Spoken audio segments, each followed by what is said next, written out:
Let's do it.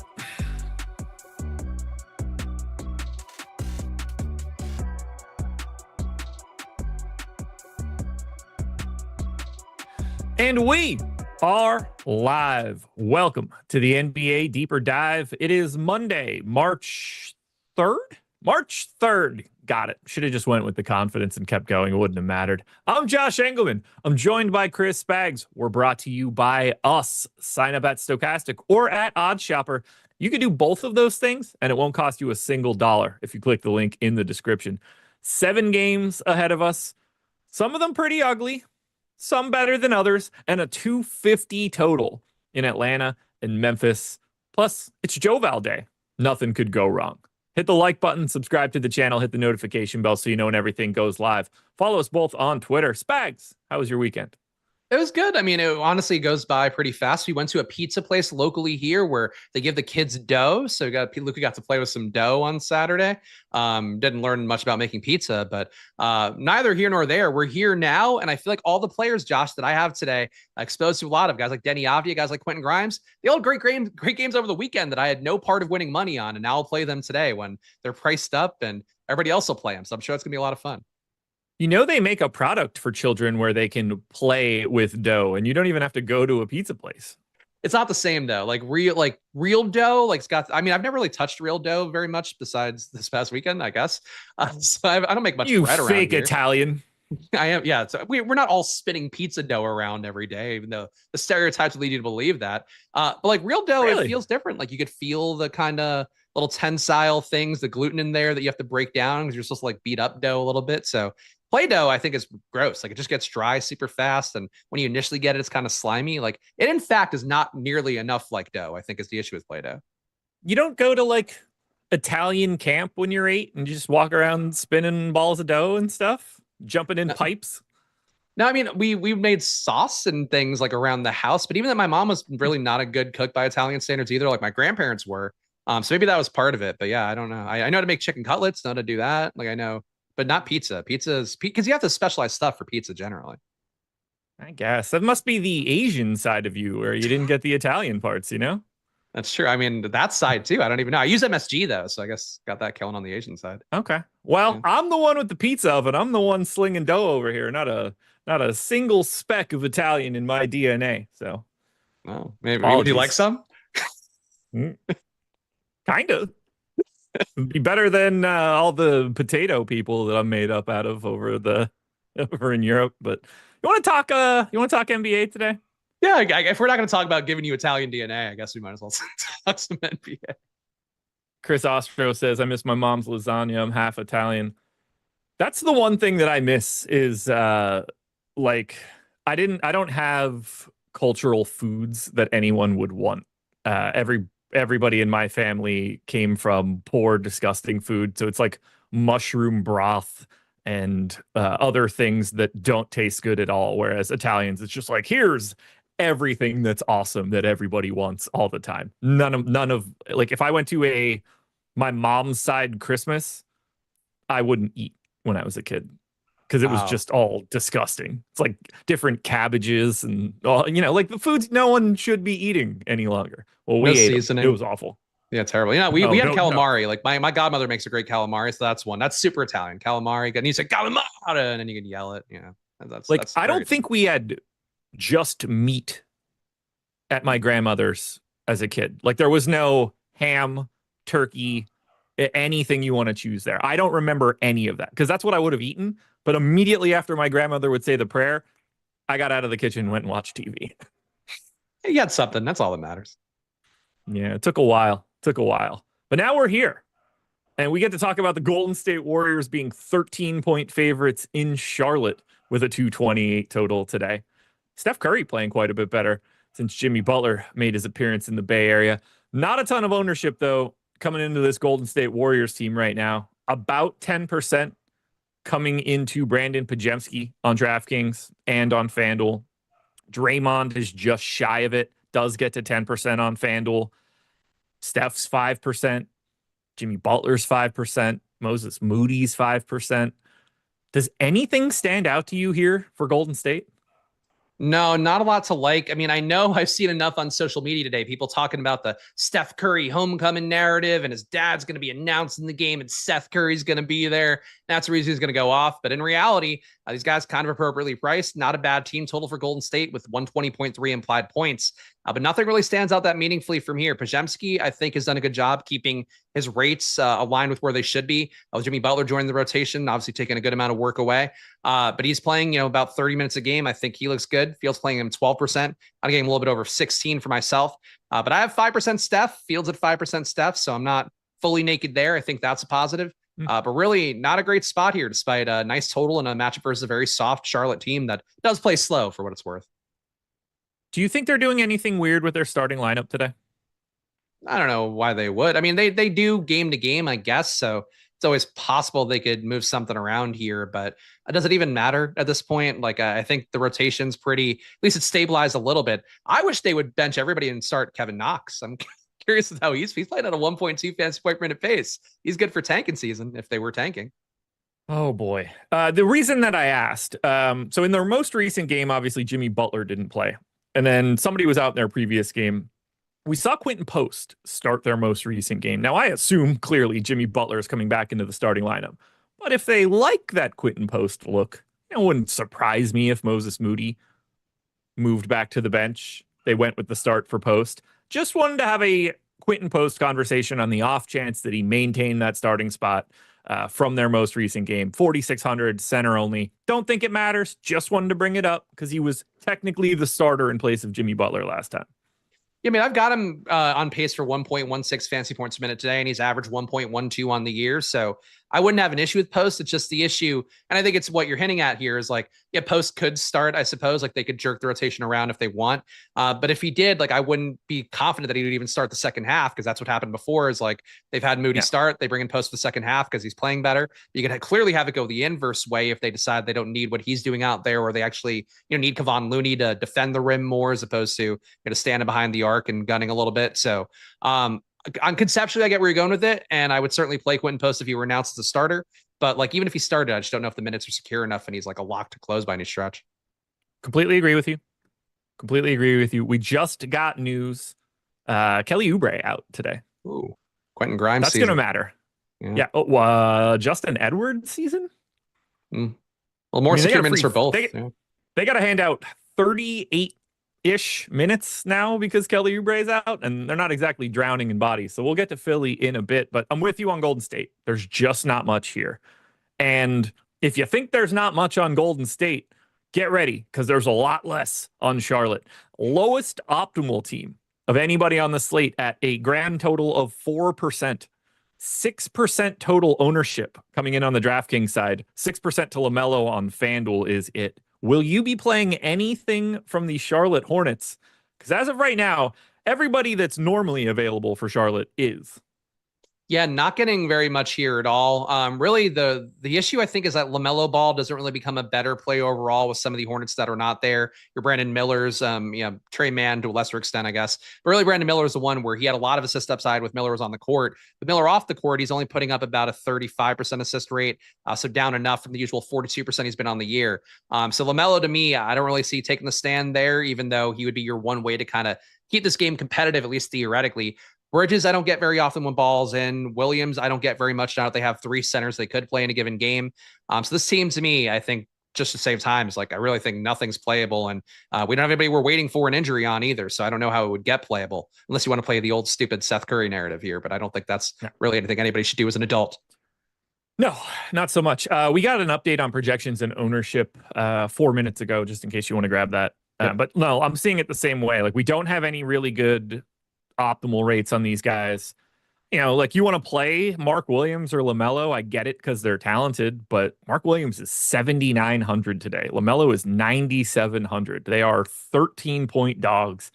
I don't really see it. Like, I'm not going to be mad if I don't have anything. 9K Melo on FanDuel looks a little bit better. Like, that price is starting to get to a point where you wouldn't be surprised if he was able to pay that off. But this is the worst team you can get to today. And the fact that it's the first game of the night makes it a lot easier to just want to completely ignore it. Yep, same page here. Try to keep your flexibility is always the thing you should be trying to do here, and really not a reason to play a Hornet here unless somebody unexpected got scratched all of a sudden. Yeah, this is a pretty difficult game to talk about. Actually, I don't even think it is. It's not even the least owned game because of Golden State. That would be Houston and OKC. So it's at least tied for it. But at least Houston and OKC is at 8. So you can do some late swaps if you need it. So I don't have anything else here. Let's see if OddsShopper and the Portfolio EV tool have anything interesting at all for either Golden State or for the Charlotte Hornets. As I look at Golden State, we have a 2 OddsShopper rating, under 3.5 assists on Brandon Pajemski, -8 historical ROI on FanDuel. I'm going to run away from that one and not recommend that anybody takes that. I think that's a little too dicey. Don't need it. We'll find something better.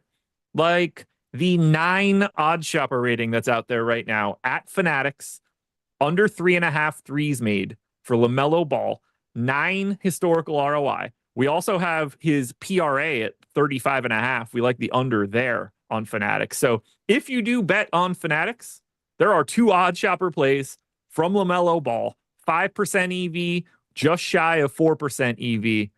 Not a big believer in LaMelo in the OddsShopper side. So if you guys want to grab that, it's right there. And hit that like button if you haven't done it yet. Schedule for the rest of the day, very simple. Live before lock after this, 6 to 7. Eric and Greg are going to break down anything that pops up in that hour. They're going to take your questions. They'll hit on everything you could possibly want over the course of the 60 minutes that they will be live. And then Greg and I will be live on playback.tv/Stokastic. We're going to be watching games. It's either Golden State, Charlotte, or Portland, Philly, which should be really fun from 7 o'clock till 7:30. We don't get saved, but we do get a 7:30 game of Washington and Miami.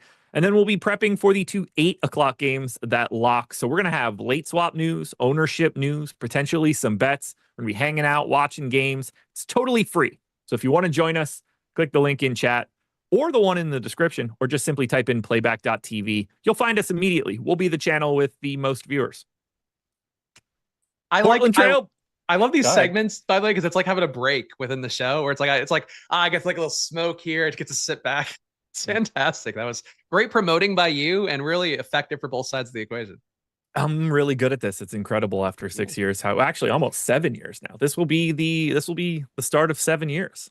So yeah, we both joined that same time period, right? We did indeed. My my date is coming up in like 2 weeks or 2.5 weeks. Technically speaking, Jake is a week ahead of me in our technical hire dates because you both were full-time ahead of me. I was a contractor, but they did ask me about you when they hired you, and I gave my full-throated approval to Josh because I was throwing him, and I was work on Reddit at that point where Josh was posting on the old I've got the old DFS DMs, man. I've got the old DMs and Twitter, but yeah. So I needed 2 weeks notice to my current employer at the time. Jake, just a college kid with no job, so he was able to dive right in right out of the gate. So we just found out that he beat me by a week, which kind of bums me out. I wanted to be officially numero uno, but unfortunately, I'm the shit. I'm number 2. Which accurate as well. Yeah, I agree. Portland Trailblazers, 2.5-point dogs in Philadelphia, 229 total. Now, the Portland side's a little weird. The Philly side got a little bit weirder as we started this show. No DeAndre Ayton, no Jeremy Grant, no Robert Williams. A little bit of ownership to Portland. 20% of it coming into Denny Avdia, 6,700. Small forward, power forward eligible. A little bit more expensive on the FanDuel side, still getting the ownership. Then we're getting 15% ownership coming into Shaden Sharp. He's 6,200. Shooting guard, small forward eligible. So great flexibility there. They're the 2 guys that are getting any sort of love. Everybody else is basically 5% or lower. So I'm guessing you're going to start with Denny. Yeah, Denny, I'm getting at 29% right now. I mean, he's always been the big winner when Jeremy Grant is out. Obviously, we did see the triple-double upside he had. I would say the one thing that's a little bit of a cause for concern for Portland is we did have all these guys playing 40-plus minutes yesterday, and guys like Denny have been banged up lately. So maybe that's some reason to want to throttle the ownership a little bit down. But right now, with Denny being 19%, I think he's worth slightly more than the field, so I'm there. Shaden Sharp, I'm also at 15%, Fields at 14%, so not nearly as big of a stand, but he does gain a good amount here. I would have him at about 0.96 fantasy points a minute today. Not quite as good as the 1.15 I'd have Denny at, but still, obviously, more that Shaden Sharp does in terms of scoring. He does pull a little bit from Avdia. Those guys kind of competing for the same amount of work that's left behind from Jeremy Grant in particular. But I think Portland looks good. I like it's a competitive spot here versus Philadelphia. Maybe not the highest pace spot between both teams. Total for Portland, not as high as it's been in some spots lately, but still, 113, not bad for them. So I think they're a good team here. The one guy I'm just getting none of, Josh, is Simons. And I'm curious if you're getting there at all, because it feels like he'd be a guy where if he does have, an outlier day, not a salary people want to pay. And, theoretically, if you put up a lot of points, maybe Avdia fails, maybe Shaden Sharp fails at decent ownership. I mean, I'm always at least a little bit interested in Simons. Price is getting up there a little bit. He's got the great eligibility. I think the ownership is about right. We had him at 7% optimal, about 20% chance of hitting 45 fantasy points. I think anywhere in that 5 to 10% range is fine, but I do think that Shaden Sharp looks a little bit better. I think that $800 is really helpful, and I think the fact that you can cross him across guard and forward makes the biggest difference here. So no problem going to Simons. He's a guy that I get to regularly, but I do see Shaden Sharp as the better option. I do see Denny as the primary option here pretty clearly. We have him 20% optimal. That's lined up perfect. Do you want to do anything with these centers? Any Klingon at 5,700? Do you cross your fingers, hope for foul trouble, and get to a 3K Dwap Wreath? Yeah, I mean, I certainly can get the logic at the price tag to go into Klingon and hoping that he could somehow beat out a Joval, but I think I'm more inclined to just take whatever Joval I get and then kind of let the Sims go from there. Klingon, I'm getting at 5%, Fields at 3%. So I guess if that's me getting slightly more than the field in some lineups without Joval, I can live with it. I conceptually, I think I get it here where Klingon should be able to kind of rack up some stocks here a little bit more against a very blockable Philadelphia team on their side. But yeah, I'm just not there. And I think I'm more inclined to just play Joval straight and hope that that hits the way that everybody's expecting it to. Yeah, I think that's fair. Do you have anything else you want to add here for Portland? No, I mean, honestly, I think getting some ownership here feels right, but it's an early game, and frankly, these guys played a lot yesterday, so I would just caution, I think, accordingly on that. Absolutely. Now we get to Philly. This is going to be a little trickier to talk about because we don't have any updated data for these guys because as we started, Kelly Oubre was ruled out. We had him projected for about 37 minutes at 6,300. This is going to change things pretty dramatically. One, we were already getting 20% ownership to a 9K Tyrese Maxey. I had him ranked number 5 overall. I see no problems with getting to him before this, and now he's going to look better than he did before. He's just going to have the ball in his hands even more than he did. Oubre was pulling 10% ownership. Paul George was pulling 15. Grimes was just shy of 10. Let's get Maxey out of the way because I think we could have that conversation regardless of the rest of the Philly news. How did you feel about him when Oubre was in? So I'm lower on Maxey. I'm not getting him at 5%, with the initial assumption, like Josh mentioned, that Oubre would be in. I think that'll redistribute a little bit, but basically Maxey gains a little bit in usage without Joel Embiid on, lose a little bit in assist upside, goes to a 27.5% rate from 28.4%, which when everybody else gains around him, that is something that kind of knocks him down a little bit in my projection. I have no issue with Maxey. I think that obviously now with Oubre, I think I'll get closer to where the field previously was, but I was low on him. I was more in favor of Paul George and much more in favor of Quentin Grimes, who's averaged 1.1 fantasy points per minute. So yeah, Maxey is a little bit of a blind spot for me, or at least was. And I think now maybe I'll get 10 to 15% probably would be my estimate. I do also want to add Paul George, also questionable for this one. So if we think it's crazy now, this could get even more ridiculous over the next 90 minutes or so. Is your assumption that Justin Edwards will start in place of Kelly Oubre? Yeah, I would think so. I mean, Edwards is the one I was really worried about for the Grimes minutes, where I think if Grimes, underperformed or something, or maybe was feeling himself too much after putting up 40 points and does the things that get him pulled both now in Philadelphia and previously in Dallas, thought Edwards would gain in minutes. Now I think it's Edwards and Grimes kind of locked into about, I would assume at least high 20s minutes, if not low 30s minutes. But I think Edwards will look more appealing. Previously, I would have had him at 15-ish fantasy points in 22 minutes, so he'll get closer to playable. But I think what this is going to do is really make it impossible for me to avoid Grimes. I was already getting 5x the field on Grimes, and I don't know. Grimes to me just always grades out too well. It's one of the issues in my projections that I cannot get away from. And a day like this is going to be even harder to do. Yeah, I mean, Grimes is going to look good. The minutes certainly aren't going to go anywhere at this point. He's going to be playing probably somewhere around 34, 35 today.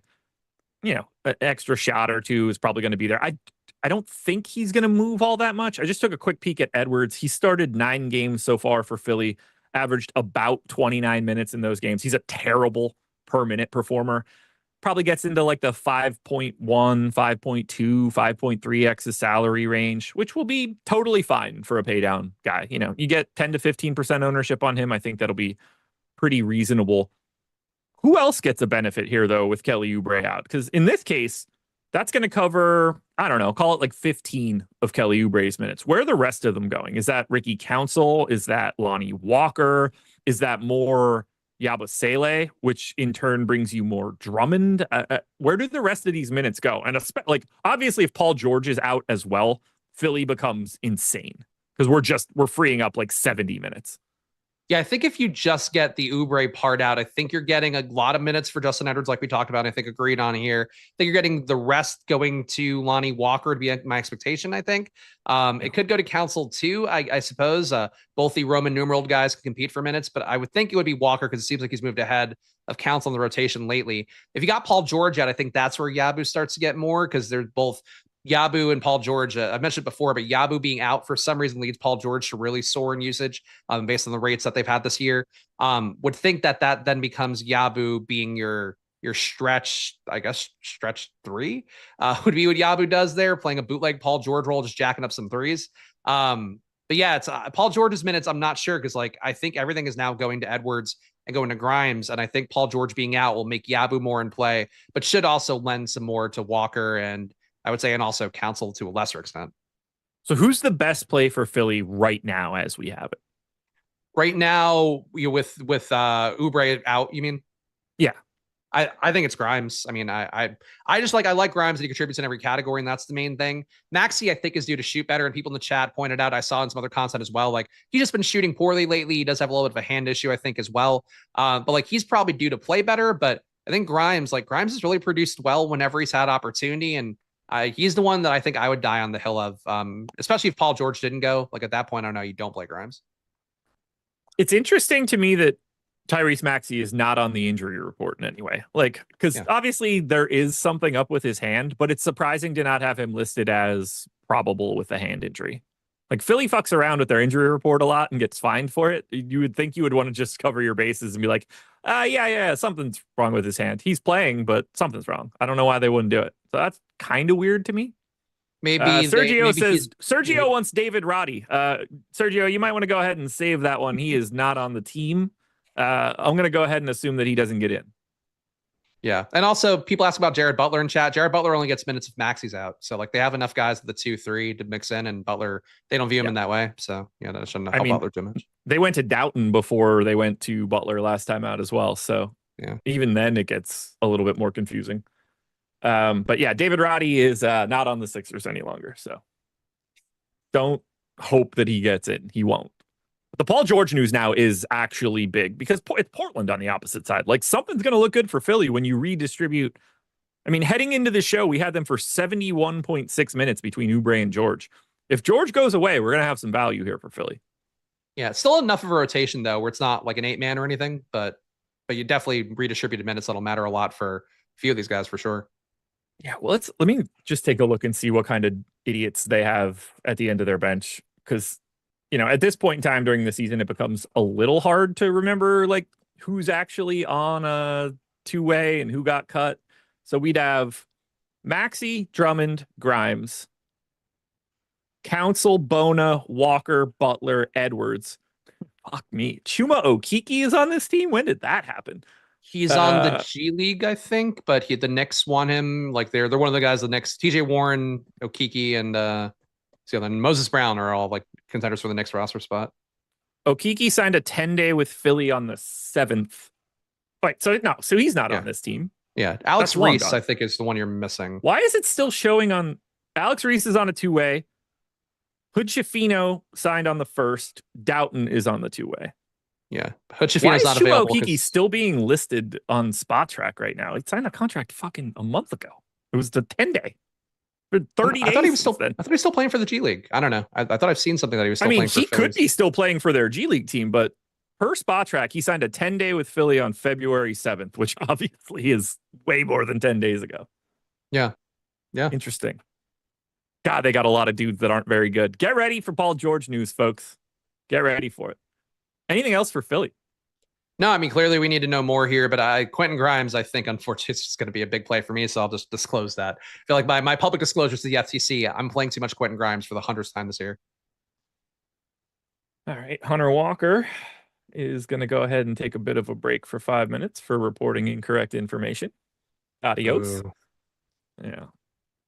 He doesn't think he's doing it, but he's doing it. So we're going to go to the lowest total, the lowest pace, the 8-point underdog Washington Wizards in Miami, 218 total, taken on the Heat.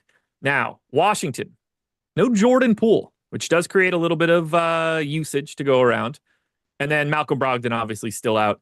10% ownership coming into Alex Sarr, 10% ownership coming into Justin Champagnie, and basically nothing to anybody else. Bub Carrington was very popular this morning. That has gone by the wayside a little bit. Do you like anything here for Washington? Because in theory, they should have somebody that can do something when Jordan Poole's not around. But what we end up with, because of how wildly untalented this team is that everybody that plays is expected to score like 12 real points, and all of those numbers kind of suck for everybody being priced $5,500. I mean, everybody's price is basically the same for Washington, and everybody just kind of stinks. What do you do here? Yeah, I mean, I feel like there is potential for some of these guys to get more minutes, but we just haven't seen them hitting high 30s minutes for guys, like Koulibaly, who's certainly young enough to play more if they wanted him to.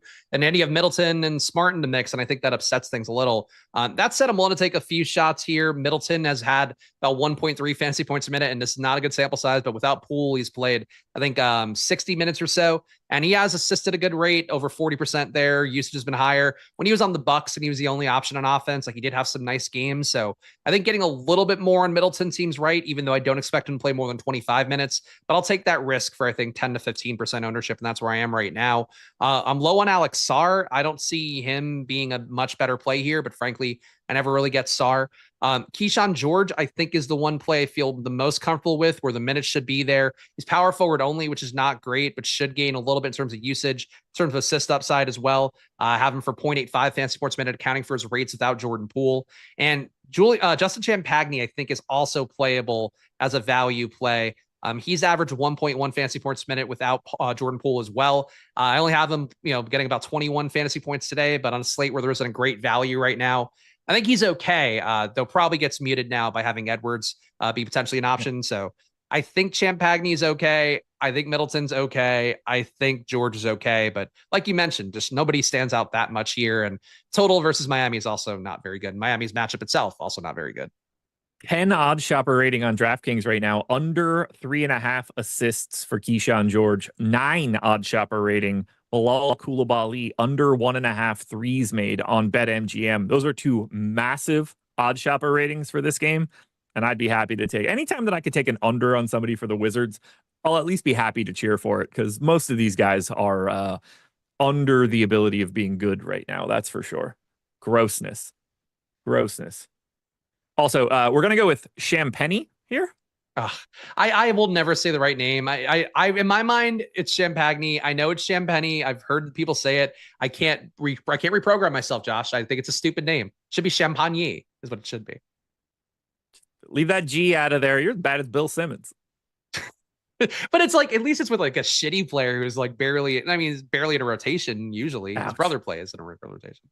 Shitty. You mean to tell me that this guy that only gets 12 minutes normally for the Wizards isn't any good? I can't begin to figure out where you're coming from on that one. He does average over a fantasy point per minute. And for most people's thresholds, that does mean they're actually good at real life basketball. Yeah, people have no idea what the rest of that makes up. So we're getting a bunch of people asking about Marcus Smart today. I poo-pooed it earlier today. Would you like to poo-poo it now? Yeah, I would poo-poo on. I mean, his rates are just not good. He's averaged on the year 0.9 fantasy points a minute. His rates on Washington without Jordan Poole, it's been closer to 0.6 fantasy points a minute.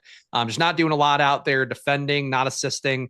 Usage is about 19%, so that's maybe the one feather in your cap.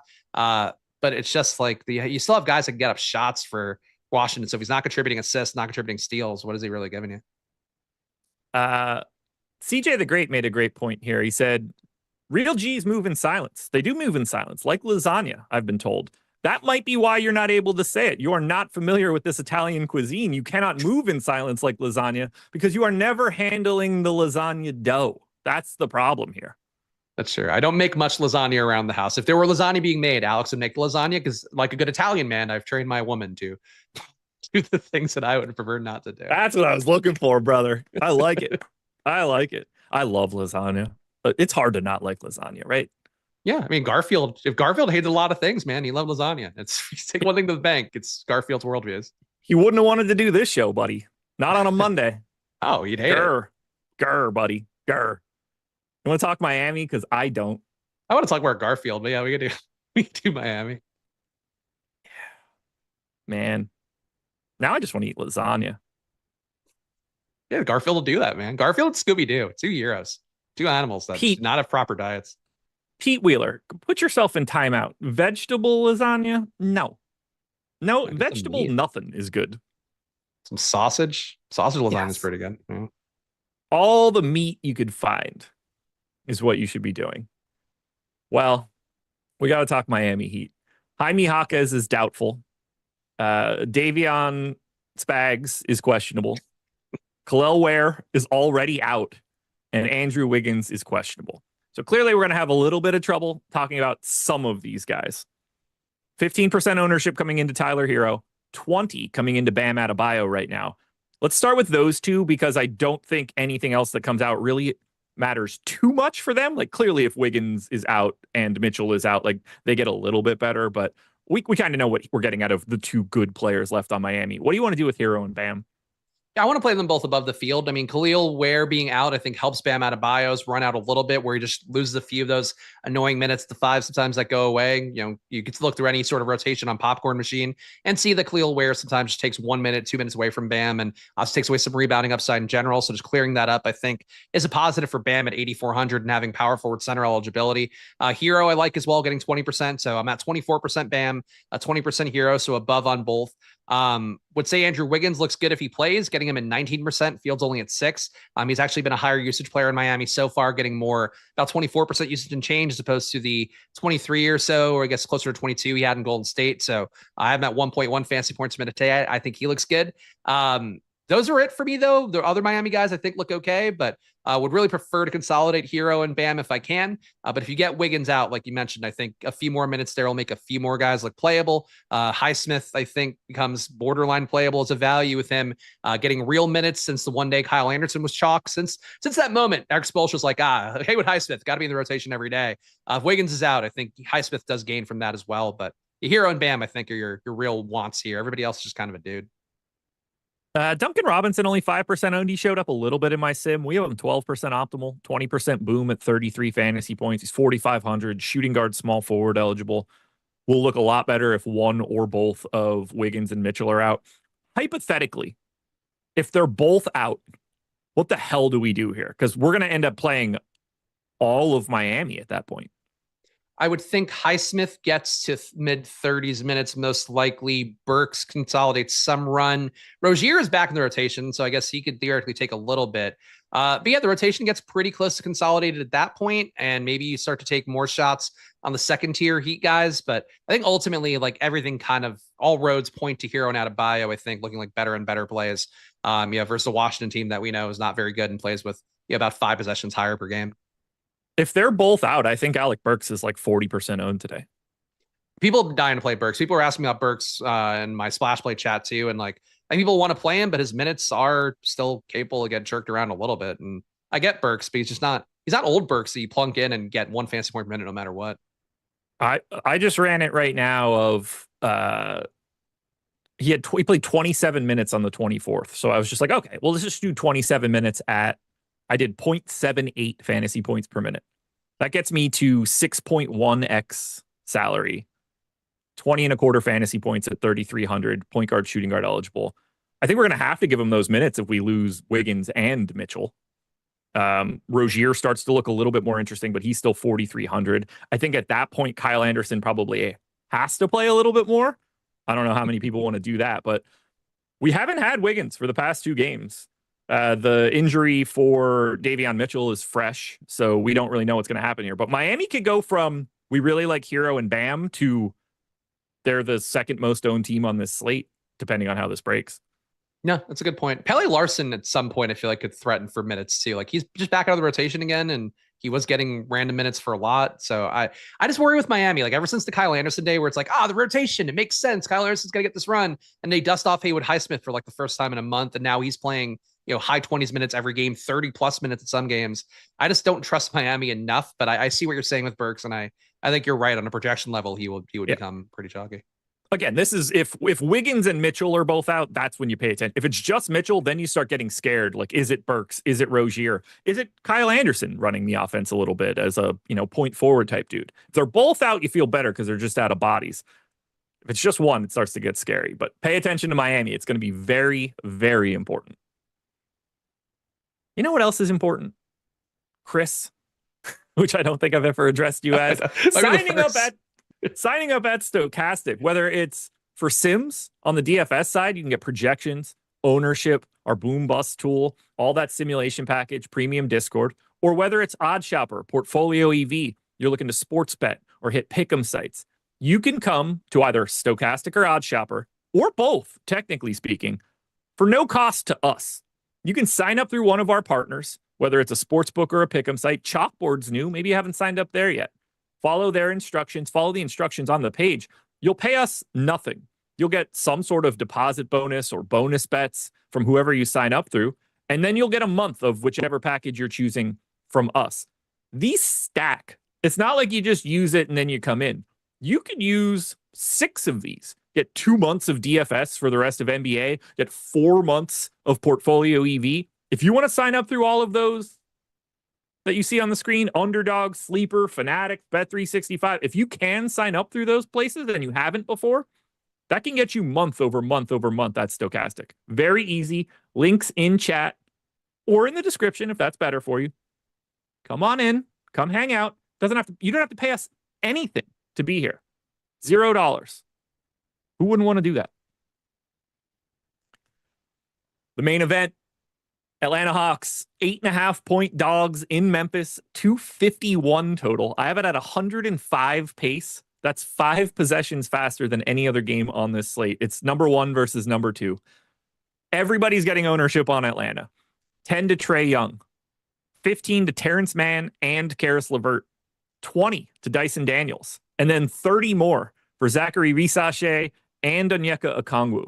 There's a lot of ownership coming into Atlanta right now. They are currently the number 1 owned team on the slate, and we're missing George Niang out for illness. He'd been playing a little bit more, so they even have more minutes to go around today.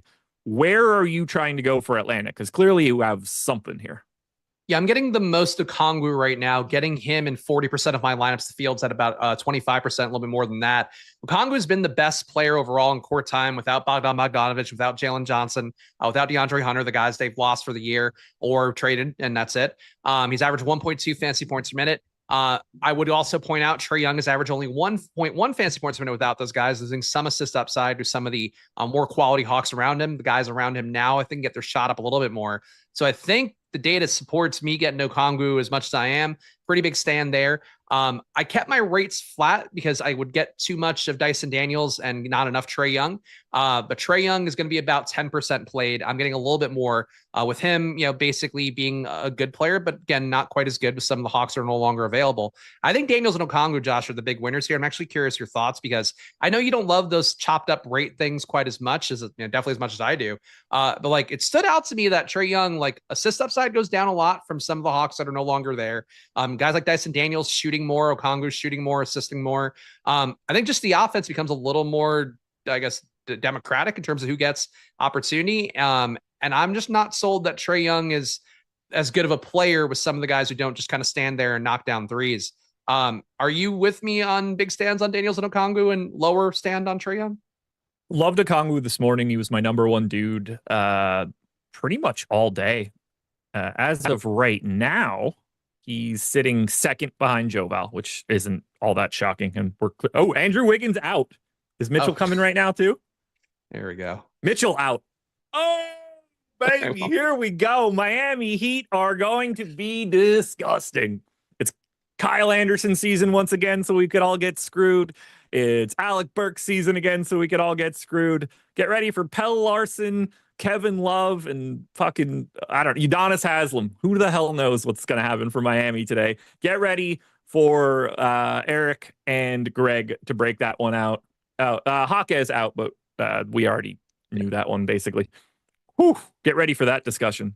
Totally with you on Okongwu. Looks incredible. The minutes are obviously there. He's playing more now than he had been before. He's completely usurped Clint Capella at this point.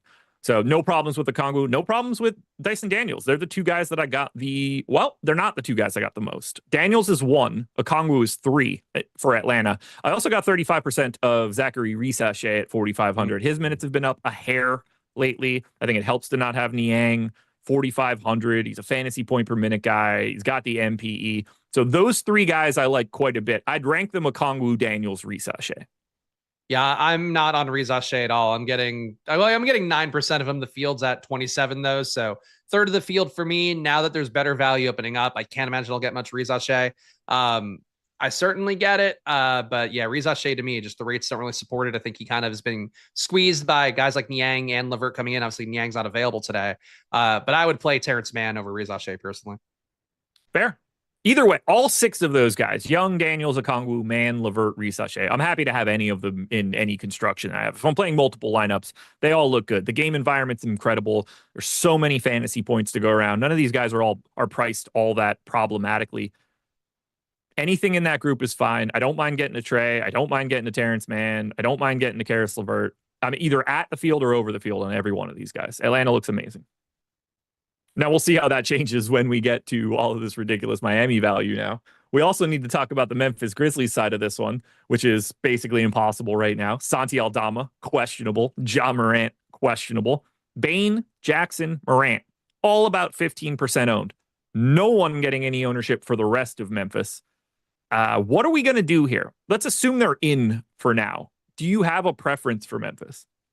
I'm going to have to boost Memphis, I think, a little bit if we don't get Aldama out, because right now I'm low on these guys, getting about half the field of both, I guess the 3 of Ja Morant, Jaren Jackson, and Desmond Bane. When you have a team total this high, like I think Josh mentioned on the strategy show, if not a moment ago, 130 implied points, I think might be the highest implied total we've had this entire year. So like getting none of these guys seems kind of irresponsible, especially if you are getting Hawks. I think trying to run some sort of boost correlation thing for guys, whether it's in your sorting process, I think is one way to try to do that. But try to get Memphis as a priority for me. So I'm not getting here right now. I don't think the projections look that great, but I do think this is a spot when you have a total this high, you kind of need to force your way to at least be with the field on these guys. And that's going to be my goal, is to get with the field on Morant, Jackson, and Bane. It'd be a lot easier to do that if Aldama were out, but if Aldama's in, I think these guys, they're all like around 5x values to me, but not quite there. Yeah, if they both end up out, Memphis starts to look pretty wild just because of how much value is going to exist here in a game environment with such massive amounts of fantasy points. But it's hard to really break down the if this, then that for Memphis right now, just because the trickle down of Morant and Aldama is pretty massive. Like Luke Kennard might go from you don't roster him in any way to like a priority. Vince Williams could look really weird after this. Scottie Pippen could look really weird after this. So we kind of need this info. I don't know how to separate Bane, Triple J, and Ja. In my ranks based on Optimal and Boom, it's 20th on the slate, 21st, and 24th. 3 guys in 5 spots. So I can't really separate them. I think the ownership makes sense. This might look way different if Morant and or Aldama end up out. Yeah. Crazy total. Yeah, it's really, when I saw it, I was like, oh boy. And then I saw that Niang was out. I was like, oh, Atlanta's going to be gross. No real interesting OddsShopper plays on Atlanta or Memphis right now, unfortunately. Do you have anything else you want to say here for the Grizzlies? Is there anything that we need to try to unearth right now? I'd love to say a little bit more, but like we kind of know what we need to do if these guys end up out. Yeah, if the guys end up out, you're going to be loading up on a ton of things here. If they're in, I think just trying to make sure you're getting 10 to 15% of the key guys to get good usage, because that total's so high that the odds of somebody having an outlier day when you have a total that high is substantially higher. Pete Nance has signed a 2-way with the Milwaukee Bucks. Patrick Baldwin and Seth Lundy have both signed 2 days with the LA Clippers. Sorry, 2 ways, not 2 days. I wish it was 2 days for those guys, those bums. Well, let's talk about another game that does not look very good and will be incredibly difficult to talk about, at least on this side. Houston Rockets, 10-point underdogs in Oklahoma City, 228 total. I'm not even going to bother with Houston. I don't even think it's worth the time. Steven Adams questionable, Dylan Brooks questionable, Tari Eason questionable, Alperen Şengün questionable, Amin Thompson questionable, Fred VanVleet out. There's no point. There's no point. What could you possibly say? They're right now, based on our projections, those questionable tags make up 128 minutes. Yeah, I mean, you can't honestly, talk about it. We can make up time on the slate here because I think this game overall to me doesn't look too highly owned, but with all the Q tags especially, I feel like we're a little bit low. Stokastic's a little bit low minutes wise on Şengün is the one thing I'll point out. Did get up to high 30s minutes. Obviously, it comes down to the game and who's available and all of that. And if Easton's not available, the chance of him getting higher 30s is a little more likely. But yeah, really nothing here looks that good right now. Nobody really owned more than 5%. Nobody really better than a 5x value. So on Houston's side, it just doesn't look that good, unfortunately. It might, but who knows? Right now, it doesn't. They do have N'Faly Dante and Jack McVay. Just for the record, those are two NBA players on their injury report. There's no doubt in my mind you guys have never heard those names. I don't know them. They're both available today from the G League team, which leads me to believe that at least one or two of these dudes are going to be out today. So get ready. I don't know. What do you do? We have no idea who's playing. We have no idea who's starting. Basically, the entire starting lineup's questionable today. We're going to need this news. Get ready to late swap to Houston OKC at 7:30. That's for sure. Speaking of OKC, they're also unowned. It's not a great game environment. It's still a really good defense for Houston. Highest owned guy for anybody on OKC is 7% to Chet Holmgren. I got 24%, which I'm not mad about. Isaiah Hartenstein's available. Isaiah Joe is out. Everybody else is in for the Thunder. Are you getting anything? We're starting to free up a lot of value here. So I'm curious, do you like Shea more now? Yeah, I like the concept of Shea no matter what, because, Cade's been pegged for about 20 to 25% ownership all day. And Shea is basically unowned. So, just a salary point pivot there on a slate where there really aren't the big Jokic, Giannis pay up options available. I think it does make tournament sense, but I'm only getting 5% Chet in the seam right now. So in terms of just like a natural run of the sim here, my top 150, I just didn't get there much for these guys. It's a pace down spot. Houston, not a great matchup overall, tough defense. So really not a situation you want to go here, but this game to me kind of feels a little bit like Boston, Cleveland, different situation there. We had some guys out. Maybe you'll get that for Houston side today, but it's a competitive game between two of the top teams in the conference. So you could find outlier performances when the teams are just running playoff high level basketball. So it's possible something hits here, especially if Houston hangs in the game and has their full roster, but just projection wise, I don't know how you really get to much of anything. That's one of the funnier things I've ever seen. So I mentioned Jack McVay is available. Guitar Z-Man in chat said a McVay in OKC is not very welcome. That's good, dude. It didn't even cross my mind. Dude, if it was Tim McVay available today, I would probably not let him in the arena.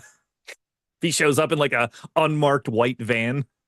But you know what, Josh, you want to feel old in chat too. You know how old that reference is? 30 years. 30 years and change, I think. Was that 94, 96, 95, something like that? Yeah. Damn, that's good, Guitar Z, man. I like that.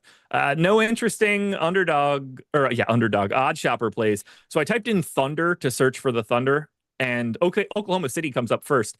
The second team listed is the Colorado State Pueblo Thunderwolves, which is interesting. I never expected those two names to merge together, but yes, the Colorado State Pueblo Thunderwolves are another. Ben Ross has got some bets on them right now. I'm pretty confident of that. Ben probably knows 15 people that graduated from their cricket team or something crazy. You never know what he's going to bet on. Intramurals, you never know with him. So that's where we're at for Houston and OKC. I kind of like we're freeing up so many good point per dollar plays between Miami, Philly, potentially Houston. Shea's going to look more interesting as this day goes on because we don't have a ton of payups today. There's not a lot going on. No Sabonis. Keep an eye on Shea. I like Chet. I liked Chet quite a bit on Friday. Looked great in the first half. Stopped looking great at that moment. But that's where we stand right now. We have 2,000 people in here, 238 likes. Seems to me we can get up to 400 for this live before lock crew. I mean, we need 160 more. There's 1,800 people in here that haven't hit the thumbs up. It helps us out a ton. It costs you nothing. Hit that thumbs up if you're enjoying the show. We got 2 more games left to go. before we finish this one off, again, make sure you're signing up at Stokastic, whether it's Sims, whether it's OddsShopper. It's very easy, and you don't really have to pay anything to us. And it's not like the deposits for those sites are all that high. You can get in for a little bit. Greg, Nathan, Aton, everybody else at Stokastic and OddsShopper are showing you in their content how easy it is to use the Portfolio EV tool to build your bankroll. Take advantage of it. Sacramento Kings taking on the Dallas Mavericks, who are in deep shit for the next month. Kings, 2-point favorites in Dallas, 231 total. Sacramento going to be without Domantas Sabonis here, left hamstring soreness. Sabonis does not miss games. This is not good for them. Probably not great for his potential All-NBA case if he has to miss a little bit too much. But without Sabonis, we do get the number one play of the day. 77% owned on DraftKings. $5,400 center, Jonas Valanciunas.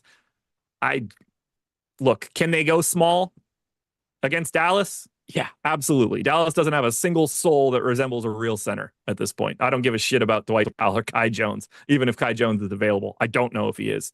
As of right now, I don't think that he is, but I don't know. We'll talk about it. It's just jam Joval, right? Like, can we get that one out of the way pretty quick? Yeah, I mean, I'd rather have him in every lineup than fade him fully at this point. I'm still getting him a little bit less in the field at 63%, but that's with me being about 4 points lower than Stokastic's projection. The rates have been down a little bit for him on Sacramento. I do think, it's worth going to Levine, worth going to DeRozan on this team as well. But yeah, Joval looks good. I think the minutes are secure. They could go small and go Trey Lyles at center, I guess, or even Jay Crowder at center potentially. But I don't know why they would. They've been playing Joval pretty reliably, played him the moment Sabonis went out, played him almost 30 minutes last game. So I think Joval feels safe to me, and you could lock him. I think it wouldn't be crazy to do that. No, he's the first guy you put in a cash lineup. He's in 92% of my stuff right now. He just looks amazing. Like, even if you get the worst possible outcome and he plays 22 minutes, they don't close with him, he's still one of the best values, if not the best value on the slate. If he's getting anything more than that, it's really hard to go away. Do you have a preference between Murray, Monk, Levine, and DeRozan? I prefer Levine the most. So Levine's put up 31% usage, limited sample size so far, about 200 so minutes without Sabonis on the court. But 31% usage, gains and rebound rate gets 10% there. Assist rate gets to 16%. So I think he's your big winner, while Monk's rates come down a little bit without Sabonis and Fox throughout the entire year, which kind of surprised me. It seems like Levine and DeRozan are the big winners. DeRozan also averages 1.15 fantasy points a minute without Sabonis and Fox on the court this year. So I greatly prefer Levine and DeRozan to Monk, but Monk is single-digit owned, so if you want to take your shots there, I wouldn't be mad at it. Just I don't think the rates really support it. All right. Anything else for Sacramento? No, a little bit of Keon Ellis, but that's basically it for me. Any Trey Lyles? You trying to get sneaky? No, he doesn't. I mean, I got 2% of him, so I guess that's it. He doesn't project badly for me. I have him at 17.5. If I were running an optimizer, maybe I'd do like a boost lineups without Joval, give a boost to Lyles. That wouldn't be crazy. But sim-wise, he just didn't come up enough for me with the Stokastic sim. All right, so for Dallas, I want to get this out there right now. We do have Kai Jones projected for 12 minutes. I don't think he's on Dallas yet. I see nothing that he's been signed. I'm not entirely sure that he has officially cleared waivers yet. I've seen nothing about an official signature. He doesn't appear to be available on an NBA injury report yet, so I don't know his status. He is in the FanDuel player pool. He's not in the DraftKings player pool. We don't have him projected for minutes that matter, but I don't think he's actually an available body until we hear it. Could be, don't know, haven't seen anything. I have not seen anything that says that he's signed. I just want to put that out there right now. Also, Dallas, totally screwed for the next month and change. They cannot sign anyone to anything until April 10th. So no matter what, they cannot bring in any 10 days. They can't bring in anything. So get ready for whatever Dallas is going to be over this next month, because they do not have the ability to bring in anybody else. So it's going to be Kai Jones season if he gets there, whenever that happens. We're getting 25% ownership to Najee Marshall, 10 to Kyrie Irving. Everybody else is below that. What do you want to do here with Dallas? Because the matchup's good. They got minutes to go around, but nobody looks good. I want a lot of the wing guys. I'm getting a lot of Najee, getting 31% of him, getting a lot of Max Christie as well, 24% of him. I mean, these guys seem like they're locked into 30 or so minutes. Maybe Najee slightly less so because you do have guys like Dante Exum. I guess Omax Prosper could take some minutes away in certain configurations. Things ran really bad for Najee, but he's had games. I mean, last week, I might have been Friday again as well, the hell day that was Friday, where like he got a ton of shots, missed everything, but got rebounds, got assists, a little bit of everything. If God forbid he starts hitting shots, getting rebounds and assists, I think he can be a real outlier player. So I would say Najee is the stand here. You got to be with the field on, I think. Getting more on Max Christie, I don't mind. He'll play low 30s minutes no matter what. Does gain a little bit rate-wise from PJ Washington not being in, gets about 18% usage. 15% assist rate. Kyrie looks okay. Getting him 13% fields at 10. I'm not crazy about it, but definitely going to be easier to get there. Like Josh mentioned, just the value opening up some opportunity to get there, and I think he projects well. Should be a competitive game. So I think Kyrie actually tries here, which is kind of a thing that I do run the little mental test for in some games. Like versus Washington, he doesn't try. Versus Sacramento, where they're a 2-point dog at home, I think they try. So I like Dallas a lot. I think this game overall is quietly, to me, I mean, maybe not quietly because of the Joe Val ownership, but it's not crazy owned, but I think it could be one of the most important games on the slate.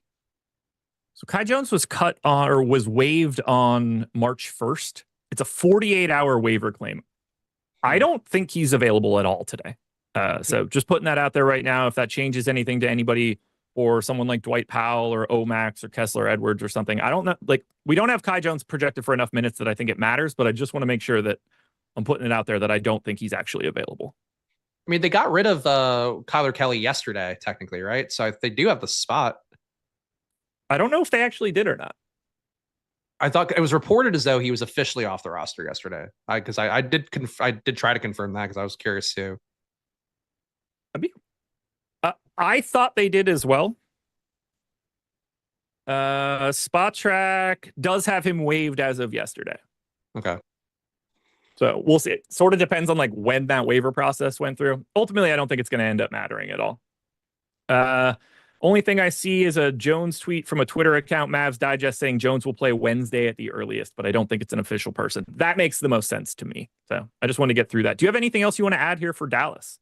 No, Dallas an appealing team, and frankly, having Kai Jones not in for 12 minutes, I think will redistribute stats a little bit. That these guys look slightly better. It's a good matchup. I think nice total here on both sides.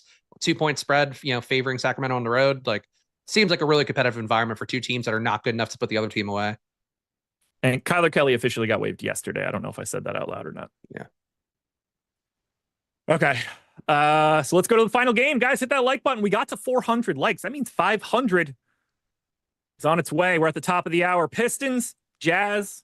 Pistons are 11-point favorites. 231 total. Tons of ownership coming into Detroit because Tobias Harris is not available today. And Isaiah Stewart is questionable for this one. 20% to Cade.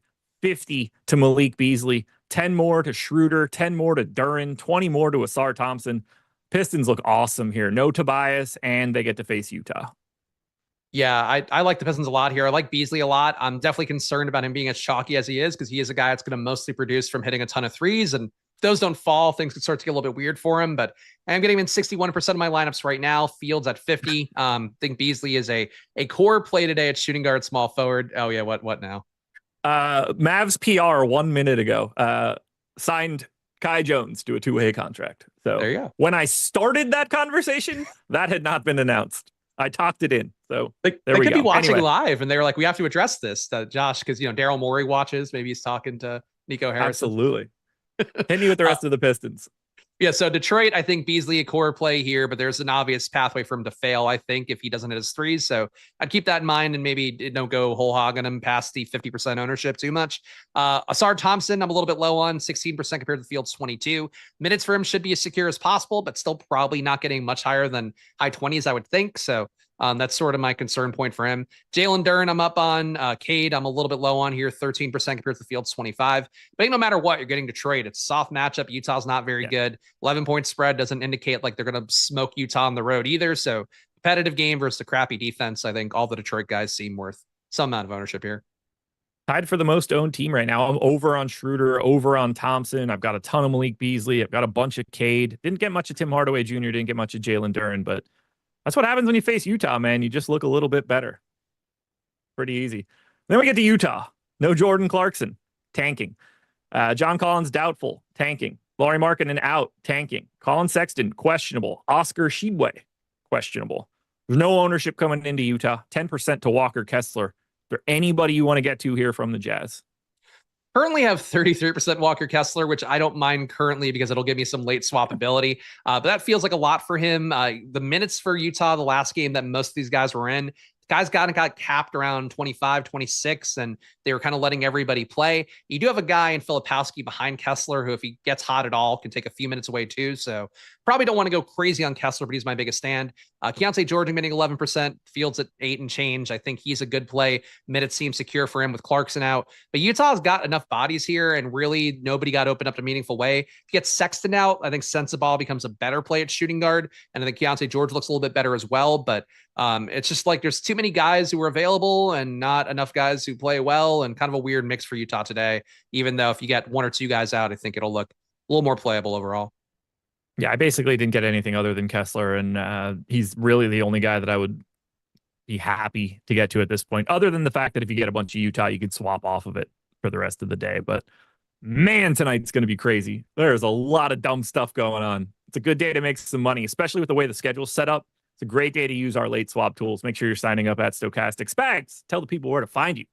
You can follow me on Twitter at Chris Spags and check out my NBA show, 4 p.m. every East Coast day. Monday to Friday, I run through my projections, compare them to Stokastic, look at some of the betting markets on the @Splash Play NBA channel. So please do check that out. And good luck today, guys. Should be a fun, chaotic slate like we all know and love. Another one in the books, folks. Deeper Dive is done. Don't go anywhere. Another hour of Live Before Lock is coming up right here on this stream. So hit the like button and show those guys 500 likes, and then come say hi to Greg and I on playback after this. Good luck, everybody. We'll talk to you later. Stay right here.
What is happening, everyone? Welcome to what I assume is going to be a very chaotic NBA Live Before Lock, which it's not that we're unaccustomed to it, but even by NBA DFS standards, this one I think you get a little bit wild. So we've already had a handful of players ruled out. There are so many guys still remaining on the injury reports, though, here, Eric, where we have. Also, not to mention that starting lineups could be basically anything for half of the teams on the slate today. But John Moran is questionable. Şengün is questionable. Paul George is questionable. Amen Thompson is questionable. Santi Aldama is questionable. Tari Eason is questionable. Dylan Brooks is questionable. Colin Sexton is questionable. Isaiah Stewart is questionable. And once again, this isn't even to mention all the players who have already been ruled out. So, for instance, the Miami Heat, they ruled out a bunch of guys. They are going to be shorthanded today. We've got a projections update on these guys. Davion Mitchell out. Khalil Ware is out. Jovic, he's been out. Andrew Wiggins out. Jaime Jaquez is out, who, by the way, I had a bunch of really good lineups the other day, and Jaquez scores 20 fantasy points in the first half and just doesn't play the second half because of the ankle injury. So you've got like, what, 9 available players for the Miami Heat today. So guys, do us a favor, like the video, subscribe to the YouTube channel. Eric and I, we're going to be helping you for the next 52 minutes. Then Josh and I are going to be jumping on playback, where it's probably going to be a full hour of just breaking news and weird starting lineups. We'll be giving you guys out some bets and whatever else we could find of value to you. So strap in. We got a good one coming to us today. Eric, what's happening? Not much. Ready to rock with this one. Yeah, as you said, it's going to be a bumpy ride. That's for sure. That's a shout out to the Prisoner of Azkaban. What was that bus called in Harry Potter, Jordan Klein? You would know off the top of your head. It's the invisible bus that drives around London. I can't remember the name of it. It's got the Jamaican guy that's on the front. The ghost. The night bus. The night bus. Thank you so much, Deej. My guy. That was great. Jake DeWitt says, strap it on, boys. I think it's supposed to be strap in, not strap it on. That's something a little bit different. We all prepare for NBA DFS in different ways. That's not quite the way that that saying goes. But yeah, we got Anthony Caparulo says Eric is alive. So there we go. Yeah, very happy. Appreciate it. Jay Green wants to know, where do you find playback? Pretty easy. You could just go right over to playback.com and you could find our channel within there. But also, as soon as this show ends, Jordan always drops the playback link into chat so we could direct people right over there. So no worries. It'll be very easily findable by the time we get to the end of lock. Also, somebody asking us about the late swap tool, which, Dylan, if you didn't see, I dropped in a link to the video on how to use the late swap tool. A couple other things also, if you want to sign up for any of the packages on the site, it does come with access to the Discord channel. So keep that in mind. If you have any additional questions, you can hop in the Discord and ask us. Links down below in the YouTube description box. Jordan also will be dropping those into the YouTube chat. Or if you want to as well, one of the easier ways that you could sign up for any of our tools here is we got a link down below, and also one that Jordan could drop into the YouTube chat, where we've got our link join offer. So if you sign up for any of our affiliate partners, you get 1 free month of a Stokastic NBA core package for each one that you sign up for. So if you want to sign up for a couple of them, that's going to carry you through the end of the NBA regular season. And there's also other perks to it as well. So for example, like BetMGM, Sleeper. So if you're either in a state that has sports betting or pick'em, and a lot of these sites also have deposit bonuses. So for a lot of them, you could get like a $250 deposit bonus. So there's some free money for you. And then on top of it as well, get a free month of core access. So check out any of those as well if you guys are looking for a good way to get into the door to use our tools. We're also getting some other additional deposit bonus value as well. Eric, let's start talking about the slate, and let's just begin with the Miami Heat, because we've already got that news, and I think it makes most sense to just break down what it means, and then from there, it'll just be whatever other news comes our way, as well as answering everybody's questions. But starting with the Miami Heat, I already talked about all the players who have been ruled out, so let's now pull up the projections in the Miami Heat. If you wouldn't mind, Jordan, put that up on screen. And looking at the Miami Heat, here is what we have for some of the top overall projected players. By the way, we just had a fresh projection update from 17 seconds ago. So, Jordan, if you could refresh that, if you don't already have it, refreshed in front of you. And no real surprises, Eric. The top 2 highest projected players on the team, Tyler Hero and Bam Adebayo. Now, even though both of them are priced up, considering where they're projected, 46 fantasy points for Tyler Hero, 44 for Bam Adebayo. I'll start with this. I think they both look like pretty solid pay up options, especially considering the matchup against the Wizards. Do you agree with that? Yeah, I definitely do. I mean, we're talking high 8K value, and this is going to be a very Starsy and Scrubsy type slate. I think that's the only thing that I could possibly come up with. And I mean, if Houston ends up punting the entire slate, we could be looking at like 3K pieces that really get intertwined there. We've got some questions on what happens with the Miami side as far as what their value looks like. I think Kyle Anderson, Haywood Highsmith, even Kevin Love potentially getting some minutes out there today, because they are so shorthanded and down 2 other starters here along with Khalil Ware. So 3 total now. These are the two remaining starters, Hero and Adebayo. And even though they played 40 plus minutes yesterday, it's the nut spot going up against a Washington team that is just so fast paced and then so ineffective themselves on the defensive side of the ball. So it's going to be definitely a lot of those two intermixed in our lineups, no matter what.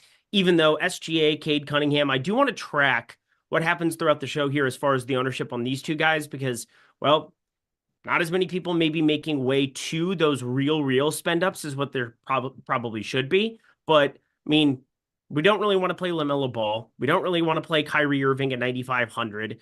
Steph Curry, obviously he's in play any slate because he could always go for 50 plus real points. And Tyrese Maxey there at 9K, but like, there's not a ton else up there outside of SG and Cade Cunningham at the very tippy top. So yeah, it's going to be a lot of Hero and Bam sub 9K for me.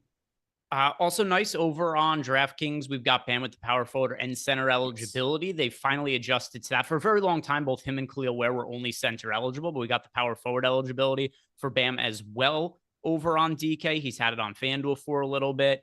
As far as Tyler Hero goes, Eric, he's currently my most rostered spend up option. A lot of it is because of the reasons that you just mentioned. We've got all this value on the slate, and I don't love any of these spend up options. Tyrese Maxey, I also like. I don't think he looks quite as good as Tyler Hero, although it does get interesting if Paul George is ruled out. Then I do think that Tyrese Maxey starts to rival Tyler Hero as a pay up guard option. Right now, Maxey's my second favorite pay up option behind Tyler Hero. And then you look at some of the other guys who you had just listed off as well, like the chalk pay up option as of right now on the really expensive end. It is Cade going up against that Utah team. And I know that we don't just assume blowouts, but hard to not be at least a little concerned about blowout risk, considering what the Utah Jazz are going to be throwing out there for tonight. Cade also going to be benefiting, considering that Detroit a little bit shorthanded with Tobias Harris out. So if I had to go really expensive, he looks okay. But right now, it's really more so some of those like 8K range guys like Tyler Hero and Bam Adebayo. They're standing out to me because of the positionality. I do prefer Hero to Bam, but both of them still look pretty strong to me here. Now, if we look at the value options on the team, and that's everybody else. Outside of Hero and Bam, there's nobody else who's more expensive than $4,500 for Miami. So now, if you go and look at our projections, almost all of these guys project well relative to their salary, Eric. Duncan Robinson projects well. Kyle Anderson projects well. Haywood Highsmith projects well. Rozier, Burks, Kevin Love, all of these guys relative to salary, you're looking at, which is the one? Yeah, Terry Rozier isn't quite projected for 6X. Every one of these other cheap guys that I've read off pretty much are, though. Do you have a preferred cheap option from the Miami Heat? Yeah, it's going to be Alec Burks if he starts. And I think that would end up being the guy. We've seen minutes just kind of get extended for him in some of these spots where, I mean, I didn't think Alec Burks would be this good or like this intertwined into the lineups here. He's played 27, 21, 25 minutes, hit a random 5-minute spurt there against Atlanta. But I mean, we've seen it go so many different directions for Kyle Anderson. And I'm not even convinced Kyle Anderson ends up getting the starting nod. I know that we don't have that either. If you look at our NBA starting lineups page, our projected NBA starting lineups page, which is always a good cross-reference. If you're wondering who our dev team is going to be throwing into the starting lineups, well, you can go to that page and be able to check it out. So I strongly recommend doing so. I believe that page is free as well, Greg, correct? Yeah, and Jordan could pull that up right now if we go and look. Because, I mean, this starting lineup for the Miami Heat, yeah. it could be any. Like, they already do weird things with their rotations. It was something that we talked about a little bit last week, especially when it came to that Kyle Anderson situation where it's like he plays 28 minutes one game, then they're even more shorthanded the next game, and he only plays 2 minutes. Here's what we currently have projected for the starting lineup: Tyler Hero, Duncan Robinson, Alec Burks, Haywood Highsmith, Bam Adebayo. I think that's a reasonable guess. I wouldn't be surprised if they go with Kevin Love as the starting power forward and he plays like 12 minutes or 14 minutes because we've seen them do that in the past. But my level of confidence in this Heat starting lineup, it's very, very low. In terms of players I want to trust, I want to primarily trust the starters over whoever comes off the bench, just because the starters we know are at least locked into some amount of minutes, whereas the bench could literally be anything for the Miami Heat. Your level of confidence in the starting lineup? Like 0. And I mean, the worst case scenario is like Terry Rozier ends up walking in and playing minutes. Like I will really lose my mind a little bit if we have to deal with like Kyle Anderson, Haywood Highsmith. I mean, there's just so many different iterations of what they can go for. I'm pretty convinced Duncan Robinson gets a start. I'm pretty convinced, obviously, Hero and Bam.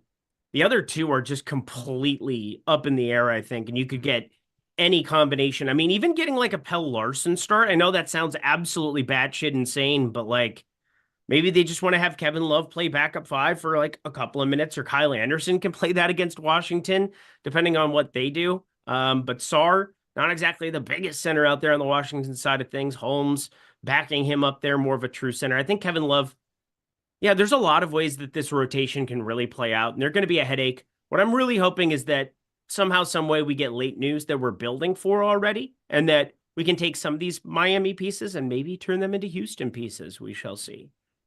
So as of right now, I will rank the cheap guys from the Miami Heat. But now, once again, some of this is making some educated guesses on who the starters are going to be. So subject to change when that starting lineup comes out, which is either going to be towards the tail end of this show or the start of the playback show at the 7:30 p.m.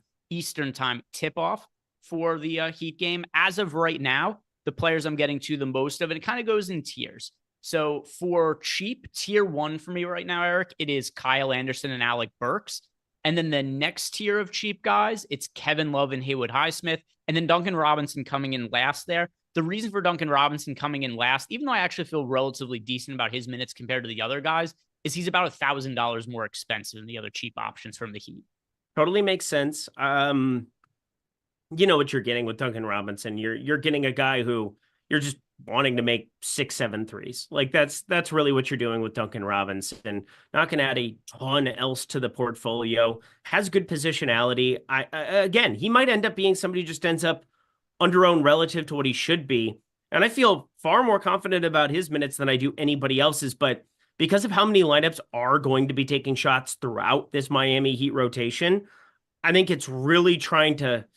I mean, Alec Burks just starting and solidifying himself as value would make me very, very happy, I think, on this slate. Hero and Adebayo we're obviously going to be playing chunks of, but yeah, the Highsmith, the Kyle Andersons, I mean, these are just necessary evils on the slate right now. What I'm hoping is that something shows up right before tip-off of that game where we can shift, oh, good, John Moran unlikely to play. That's fun. Well, there we go.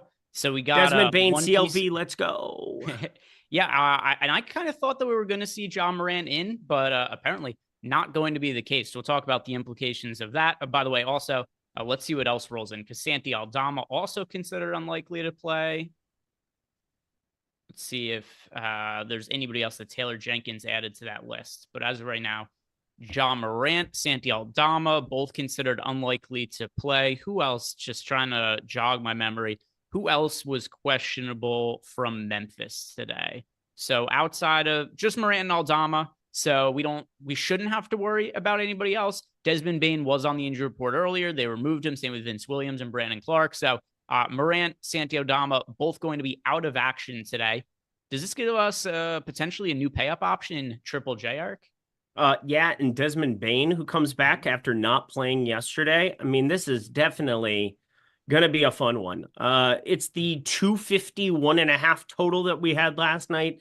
Currently sitting right around that same number. I'm on the under for what it's worth, but that's gonna probably look a little bit better. So congratulations to Luke Kennard for potentially, even though we got Scottie Pippen starting yesterday, if they're gonna have Desmond Bane, who's been playing some more ball handling duties.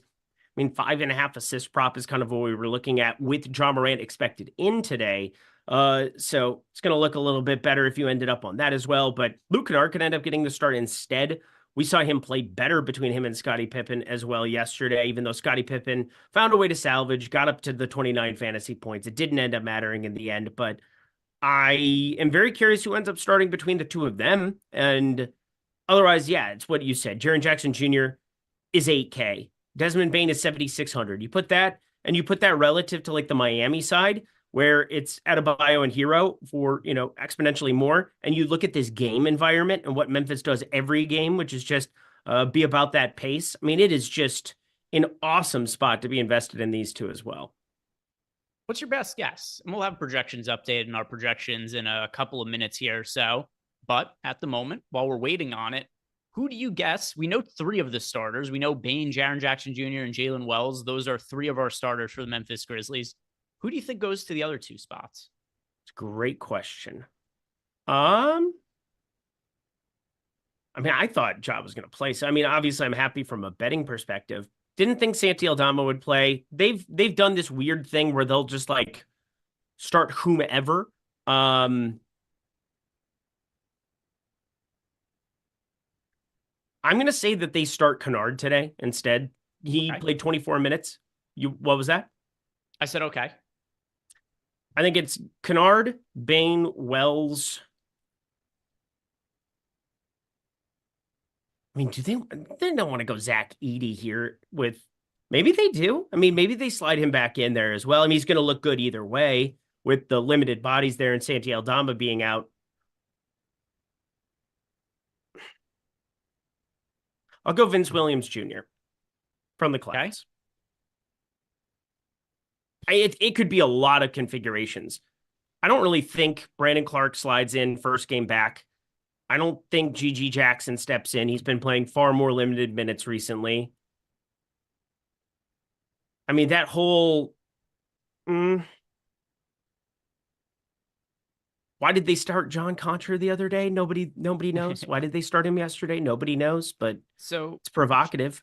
Just because he started yesterday, I'm going to say Scottie Pippen starts again today. Okay. And then I'm going to say that Edey starts in the front court. That's who I'm picking as the two starters. Yeah.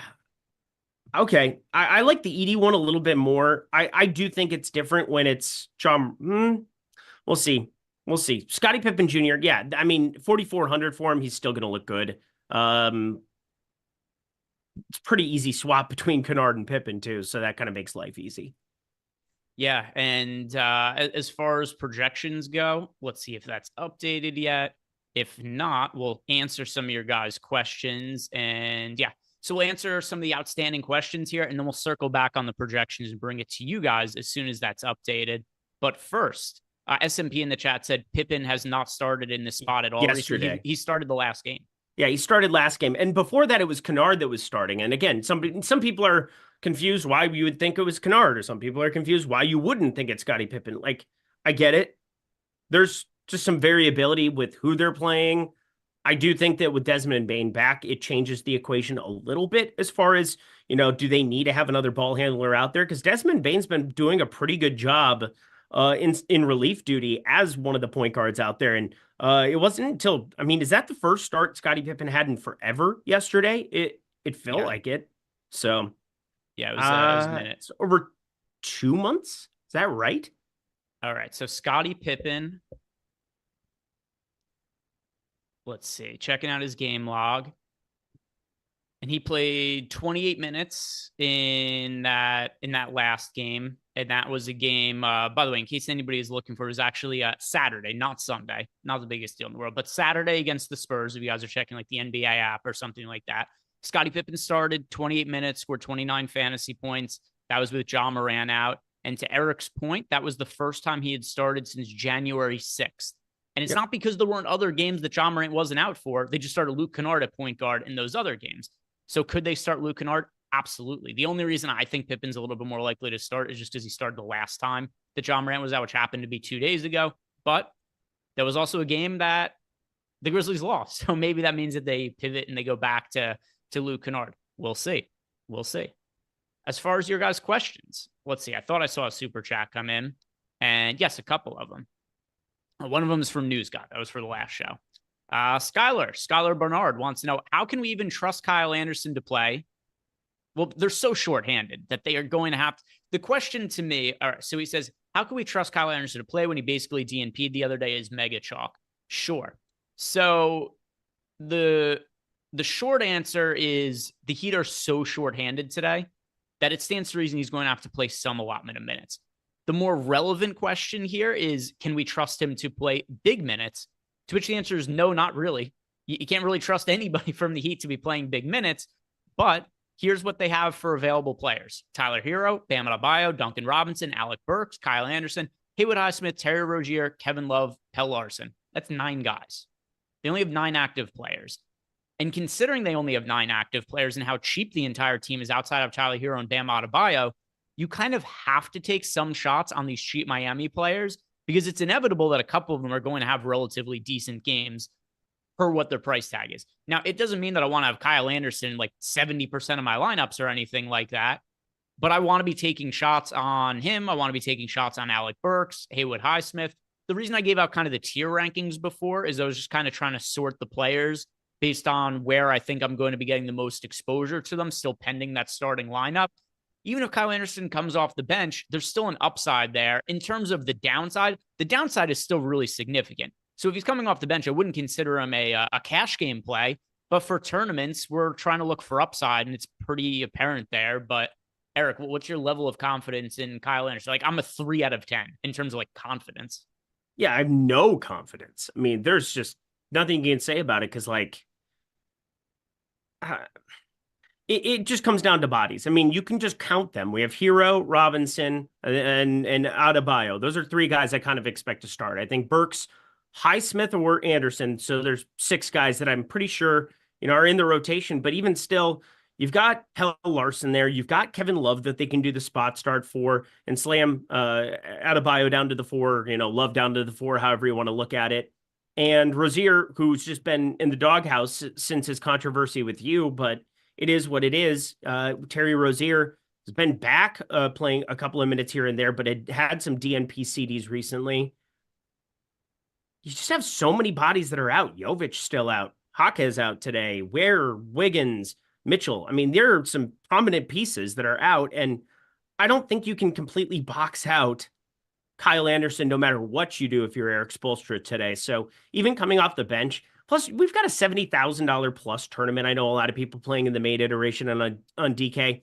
It's a gigantic tournament. I mean, we're even going to have, if you have 1% of a player in that tournament, it's 7,100 lineups. I mean, we're talking a lot of overlap in certain spots. And if you don't get a guy like Kyle Anderson not starting there, hopefully that drops the ownership down considerably and we'll be able to take shots on him at a spot where I think the same upside exists, where you just need Kyle Anderson out on the floor. I think everybody will flock to him if he's in the starting lineup no matter what. I'd much rather have like the uncertainty that other people feel just as we're looking at it. And Paul George is out. Good job.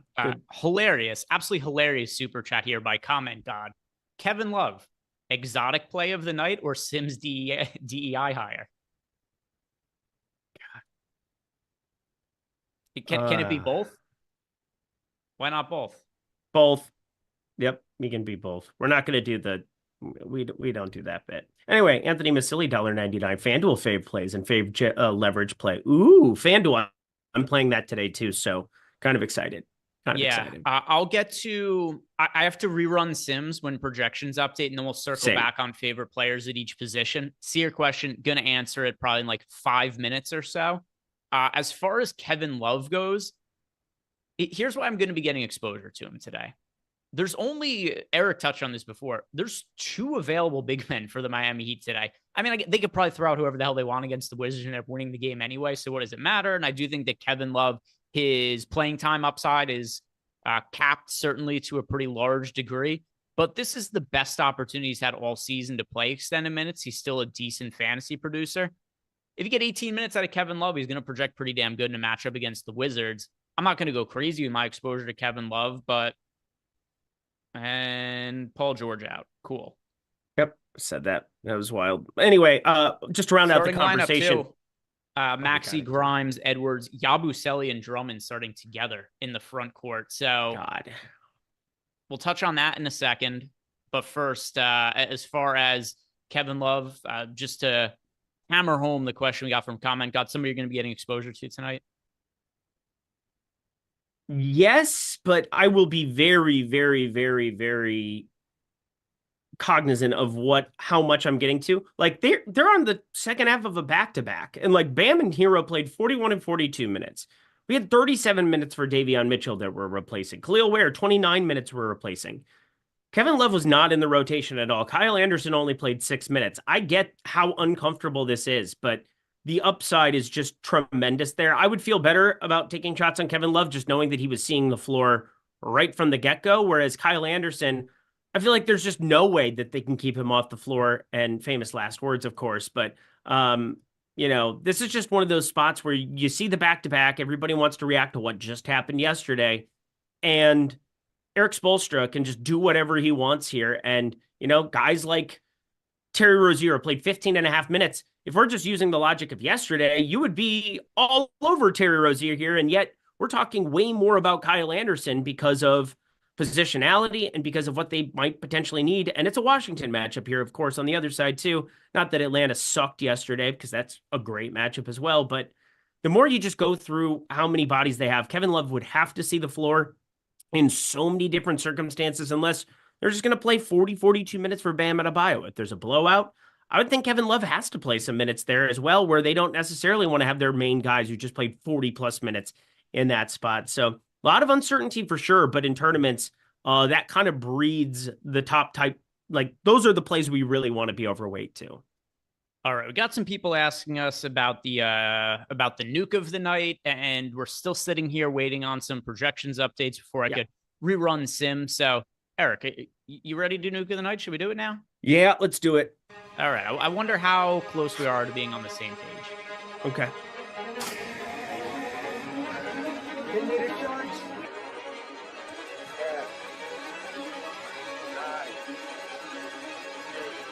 Oh man, dude, mine's so disturbing today. Oh, it's just coming in now.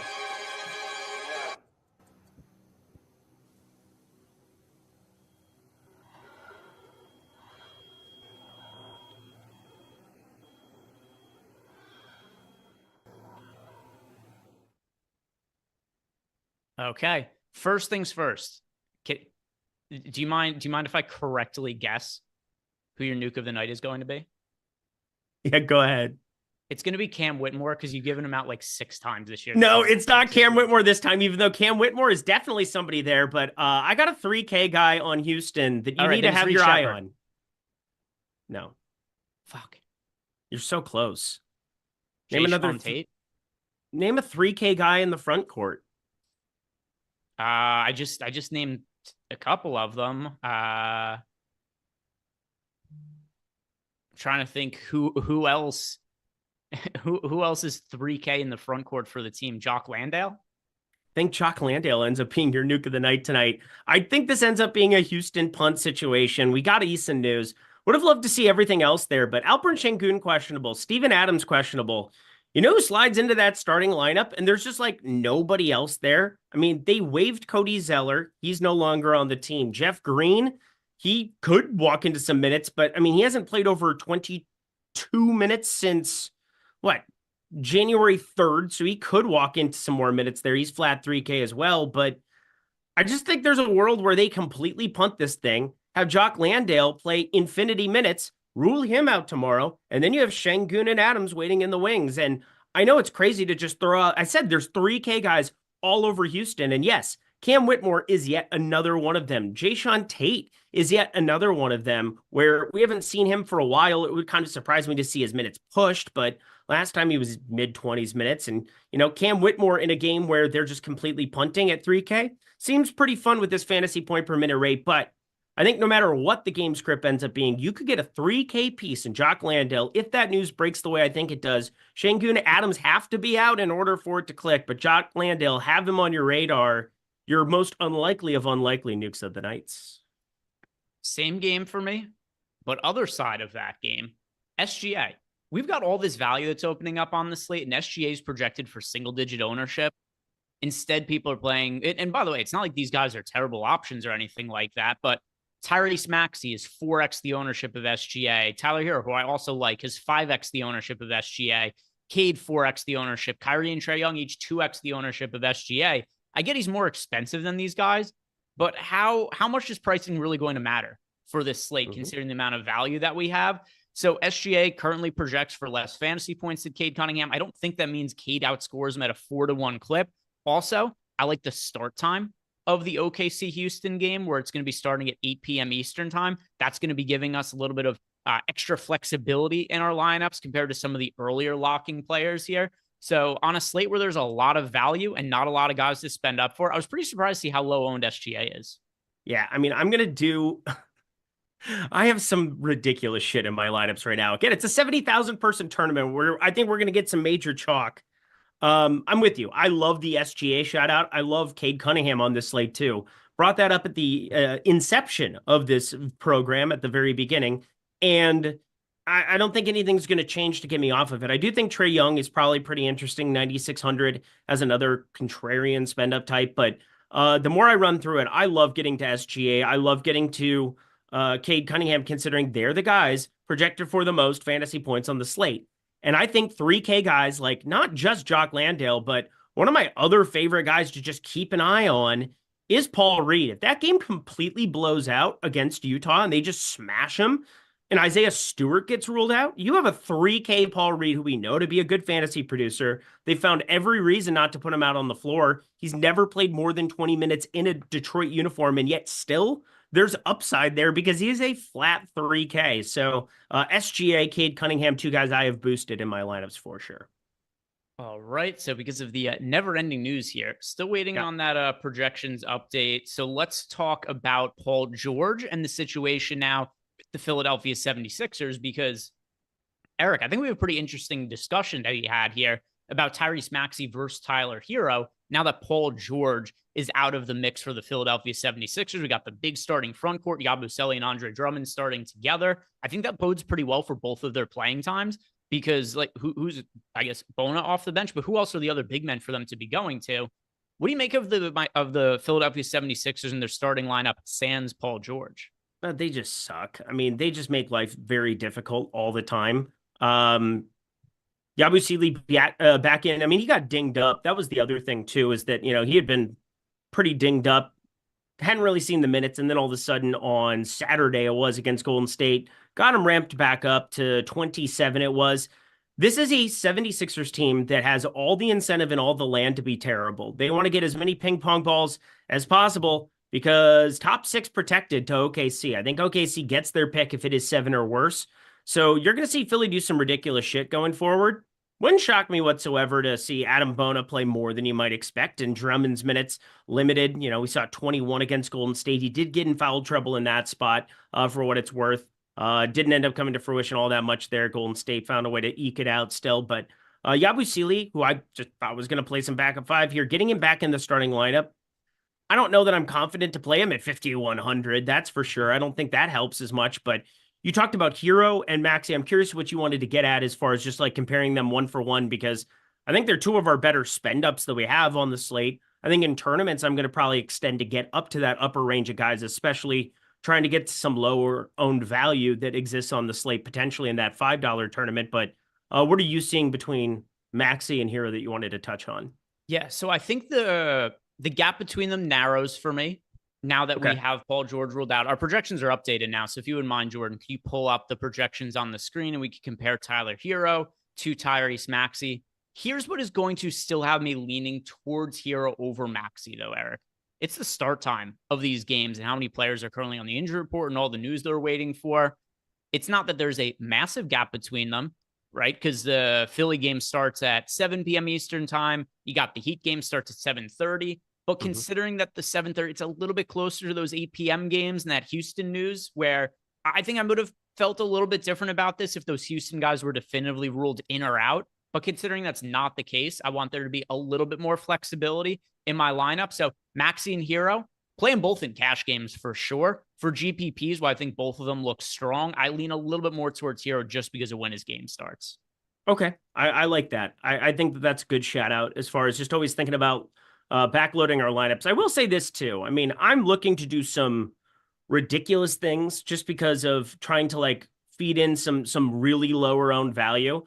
Like Kevin Love. I'm letting Kevin Love just run in my lineups right now, but that is unlikely that I will like Kevin Love more than I will like a Jock Landale if that news breaks the certain way, or Paul Reed potentially. Like there's just some really low owned pieces that I'm going to try to mix in, but we have such a strong piece of value in Jonas Valanciunas and Scottie Pippen Jr. and Andre Drummond now and Okongwu. And there's just so many good plays on today's slate that it's going to be hard to differentiate your lineups in a crazy way. And so, yeah, giving yourself more time to be able to react by backloading to more Hero, Adebayo, getting rid of a little bit of that Maxey. I definitely think that makes a lot of sense today.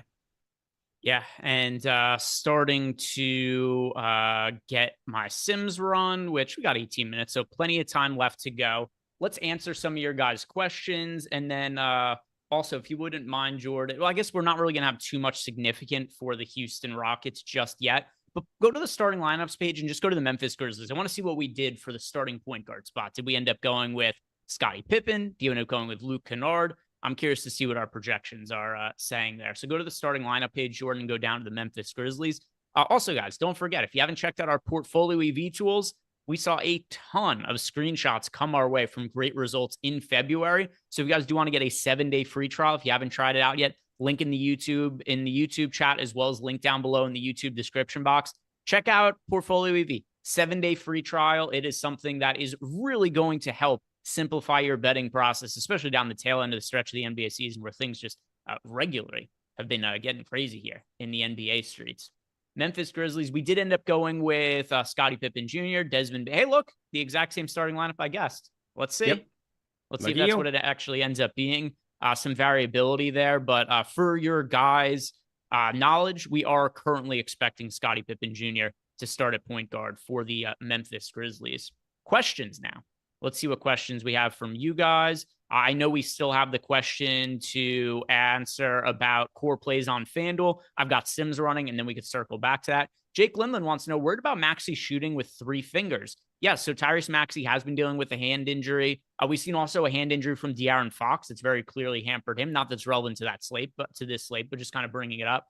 Is it something that's concerning at all to you, Eric? He hasn't played all that well as of late. Yeah, I mean, a lot of people on the under of 2.5 threes for him today. I saw that being something that was getting thrown out over on X and a couple of other places. There's no doubt there's something going on. 84 minutes the last 2 games, 44 and 40. He's 0 for 12 from 3. He's talking to Nick Nurse about shooting with 3 fingers. Saw that update and looked into it a little bit. It's hard for me to go completely nuts and just say that, like, oh, I think he's just completely out of play. He's one of the more popular plays on the slate still. But as you said before, I think that there's reason that I can find that isn't necessarily just my opinion of his shooting hand, and that is late swap and being able to get to more Tyler Hero for 1.5, 2 fantasy point difference in terms of their projection, and then giving myself more time to be able to react. And hey, maybe something really, really is wrong, but I'm not a doctor. I'm not in the locker room there. Tyrese Maxey definitely stands out as a solid play still. I don't really have an opinion is what I'm getting at. Yeah. The good thing is that you don't have to be a doctor. There's 10 billion of them on Twitter. They'll tell you all the medical information you need to know. Good. That's everybody's there to tell us. Here's the reality of the Tyrese Maxey situation. It could impact him tonight. It might not. We're not going to know until the game's over. So you just consider the spot that he's in. There's no Joel Embiid. There's no Paul George. He's going to be more expensive going forward, especially. I don't think Paul George is going to play down the stretch of the season. No.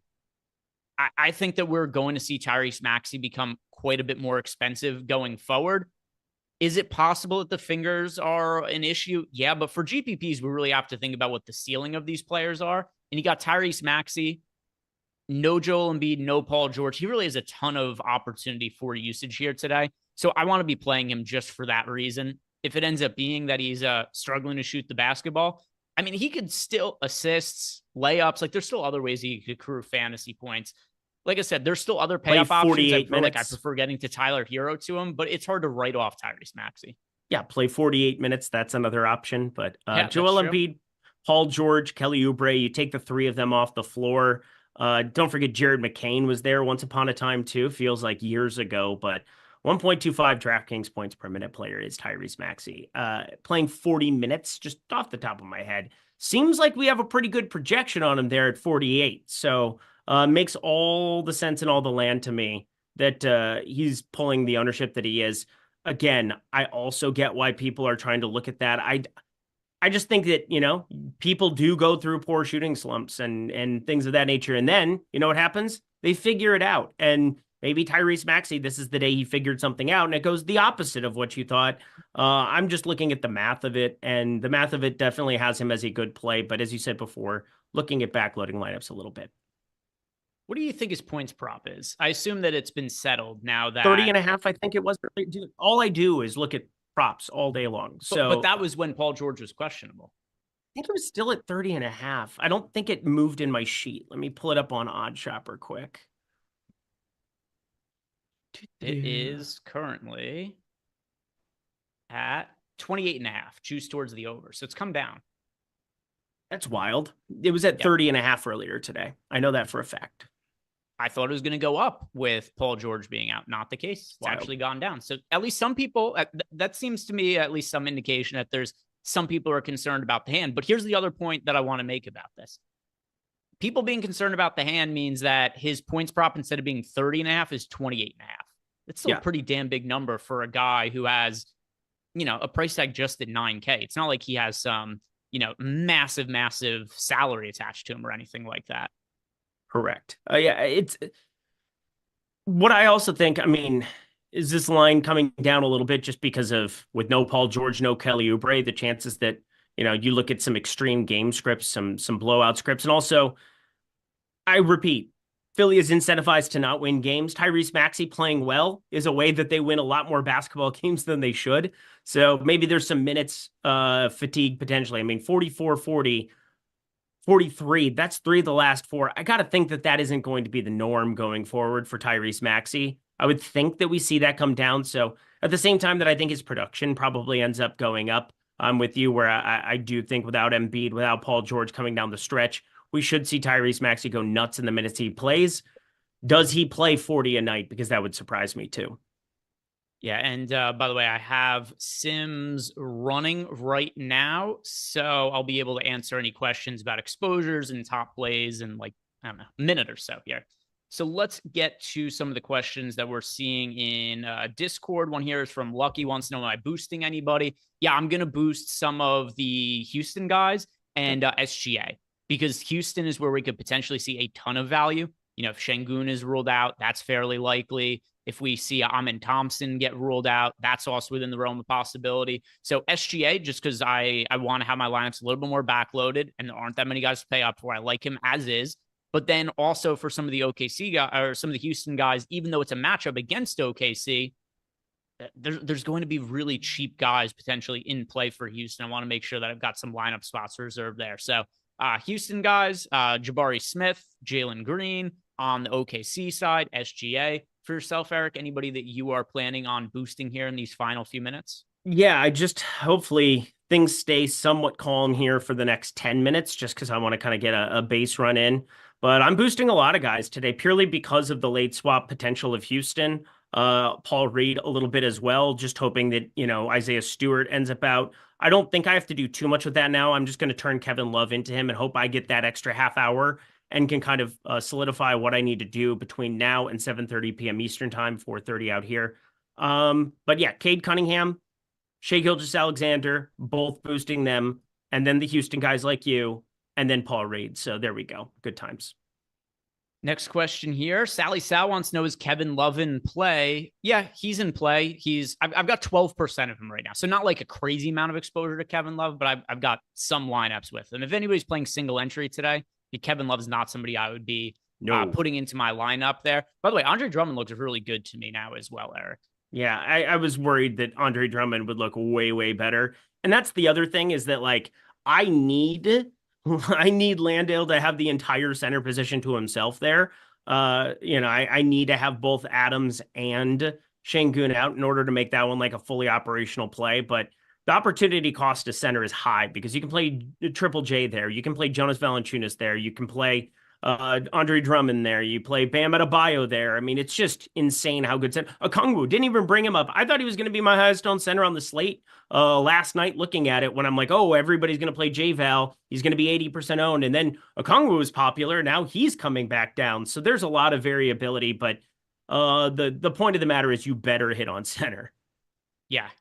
Totally agreed. We got a question I saw related to Quentin Grimes for Einsteinium. Quentin Grimes is not really great. I know we've seen individual good games from Quentin Grimes this year. He's just a guy to have in some lineups. I don't like the start time. I don't like that his price is inflated. I don't like the amount of value that's going to be opened up later.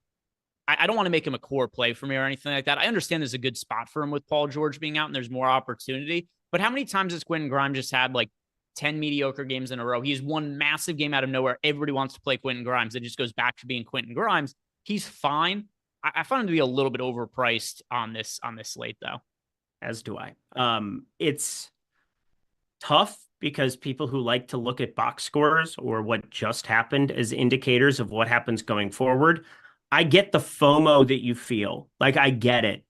But there are way stronger plays on today's slate. And could he walk into some sublime outing again? Yeah, he definitely could. But I repeat, if he keeps playing this well, Philly won't want to play him all that much because they will end up getting dusted here for this top 6 protected. And they need that top 6 protected to come through. So it's going to be fun watching Philly the rest of the year, or not. Yeah, it will. I'm going to say with the or not end of the equation. Yeah, that to me is a far more likely outcome on how entertaining the Philadelphia 76ers are to watch. All right, so I've got some lineups that are done being built. So I want to circle back to the question about favorite players at each position for FanDuel. And here is what I have for FanDuel lineups. Do you want to go back and forth, Eric? Do you have lineups built out for FanDuel? I do. I'm playing both. Let me pull my FanDuel stuff. I'm just finishing DK. All right. So point guard, it's pretty easily Scottie Pippen Jr. for me. Yeah, and under the assumption that he starts on DK, it's a lot easier where you can just like find the 100 and get yourself up there. Luke Kennard is 4,500 there. Scottie Pippen is 4,900. So it's a little bit different, but once again, at least you're going to the upper range if you were to have to swap off of it. Shooting guard for me, that is going to be Desmond Bane over on FanDuel. Same by a lot. Small forward. Actually, I'm going to change it. I'm going to say Tyler Hero at shooting guard so that I could go Desmond Bane at small forward. Yeah, Desmond Bane has small forward eligibility. He's just dominating for that.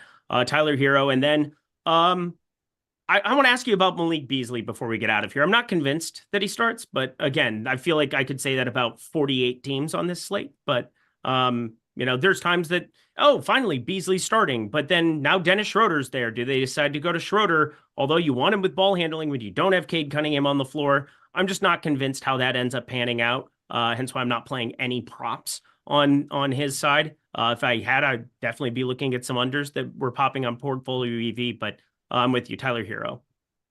Yeah. As to answer your question about Malik Beasley, I have him in 30% of lineups right now, pretty close to even with the field. Okay. I like that he is starting a little bit later. I wouldn't be surprised if he gets turned into other players over the course of the night.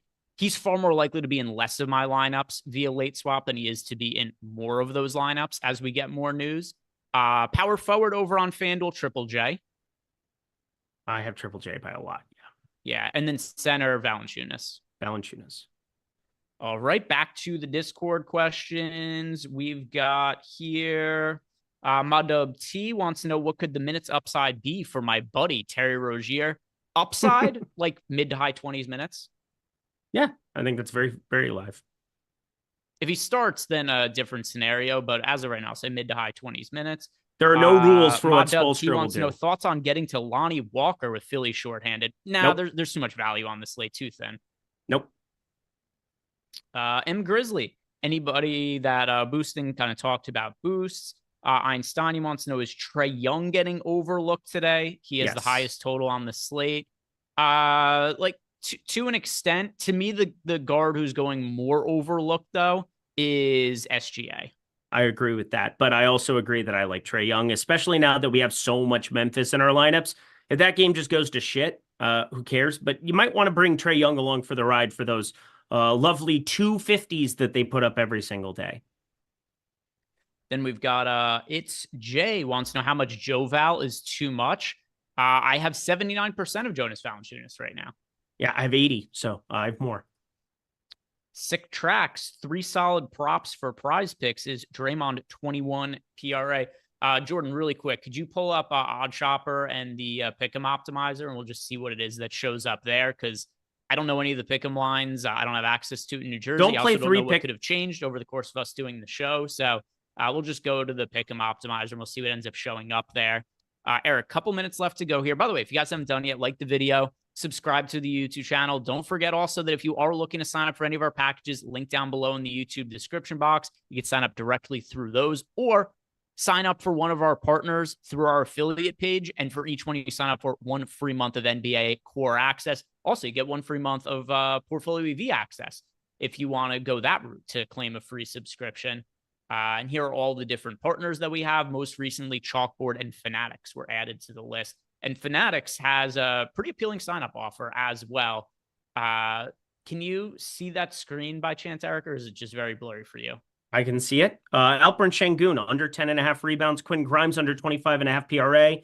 And Rashawn Holmes, under 14.5 points plus rebounds. I like that one too. So there's some interesting ones. Just keep in mind, never play 3-pick cards alone over on Prize Picks because you're only getting paid plus 400 for it. You're getting quote unquote 5x. It is a terrible multiplier to land on. Either build out 5-6-pick cards, or if there are 2 of those plays that have the higher ROIs, I know that it's like an egregious thing to say, oh, you can play a 2-pick card on it. But there are situations where I would even prefer that as opposed to the 3-pick because of how that payout is just drastically hammered. All right. Any other final thoughts on the slate here, Eric? We've got about 60 seconds to go until Josh and I head on into playback. I would stay by your computer and I would be watching playback like right after this. I say this a lot, but like it is especially true today.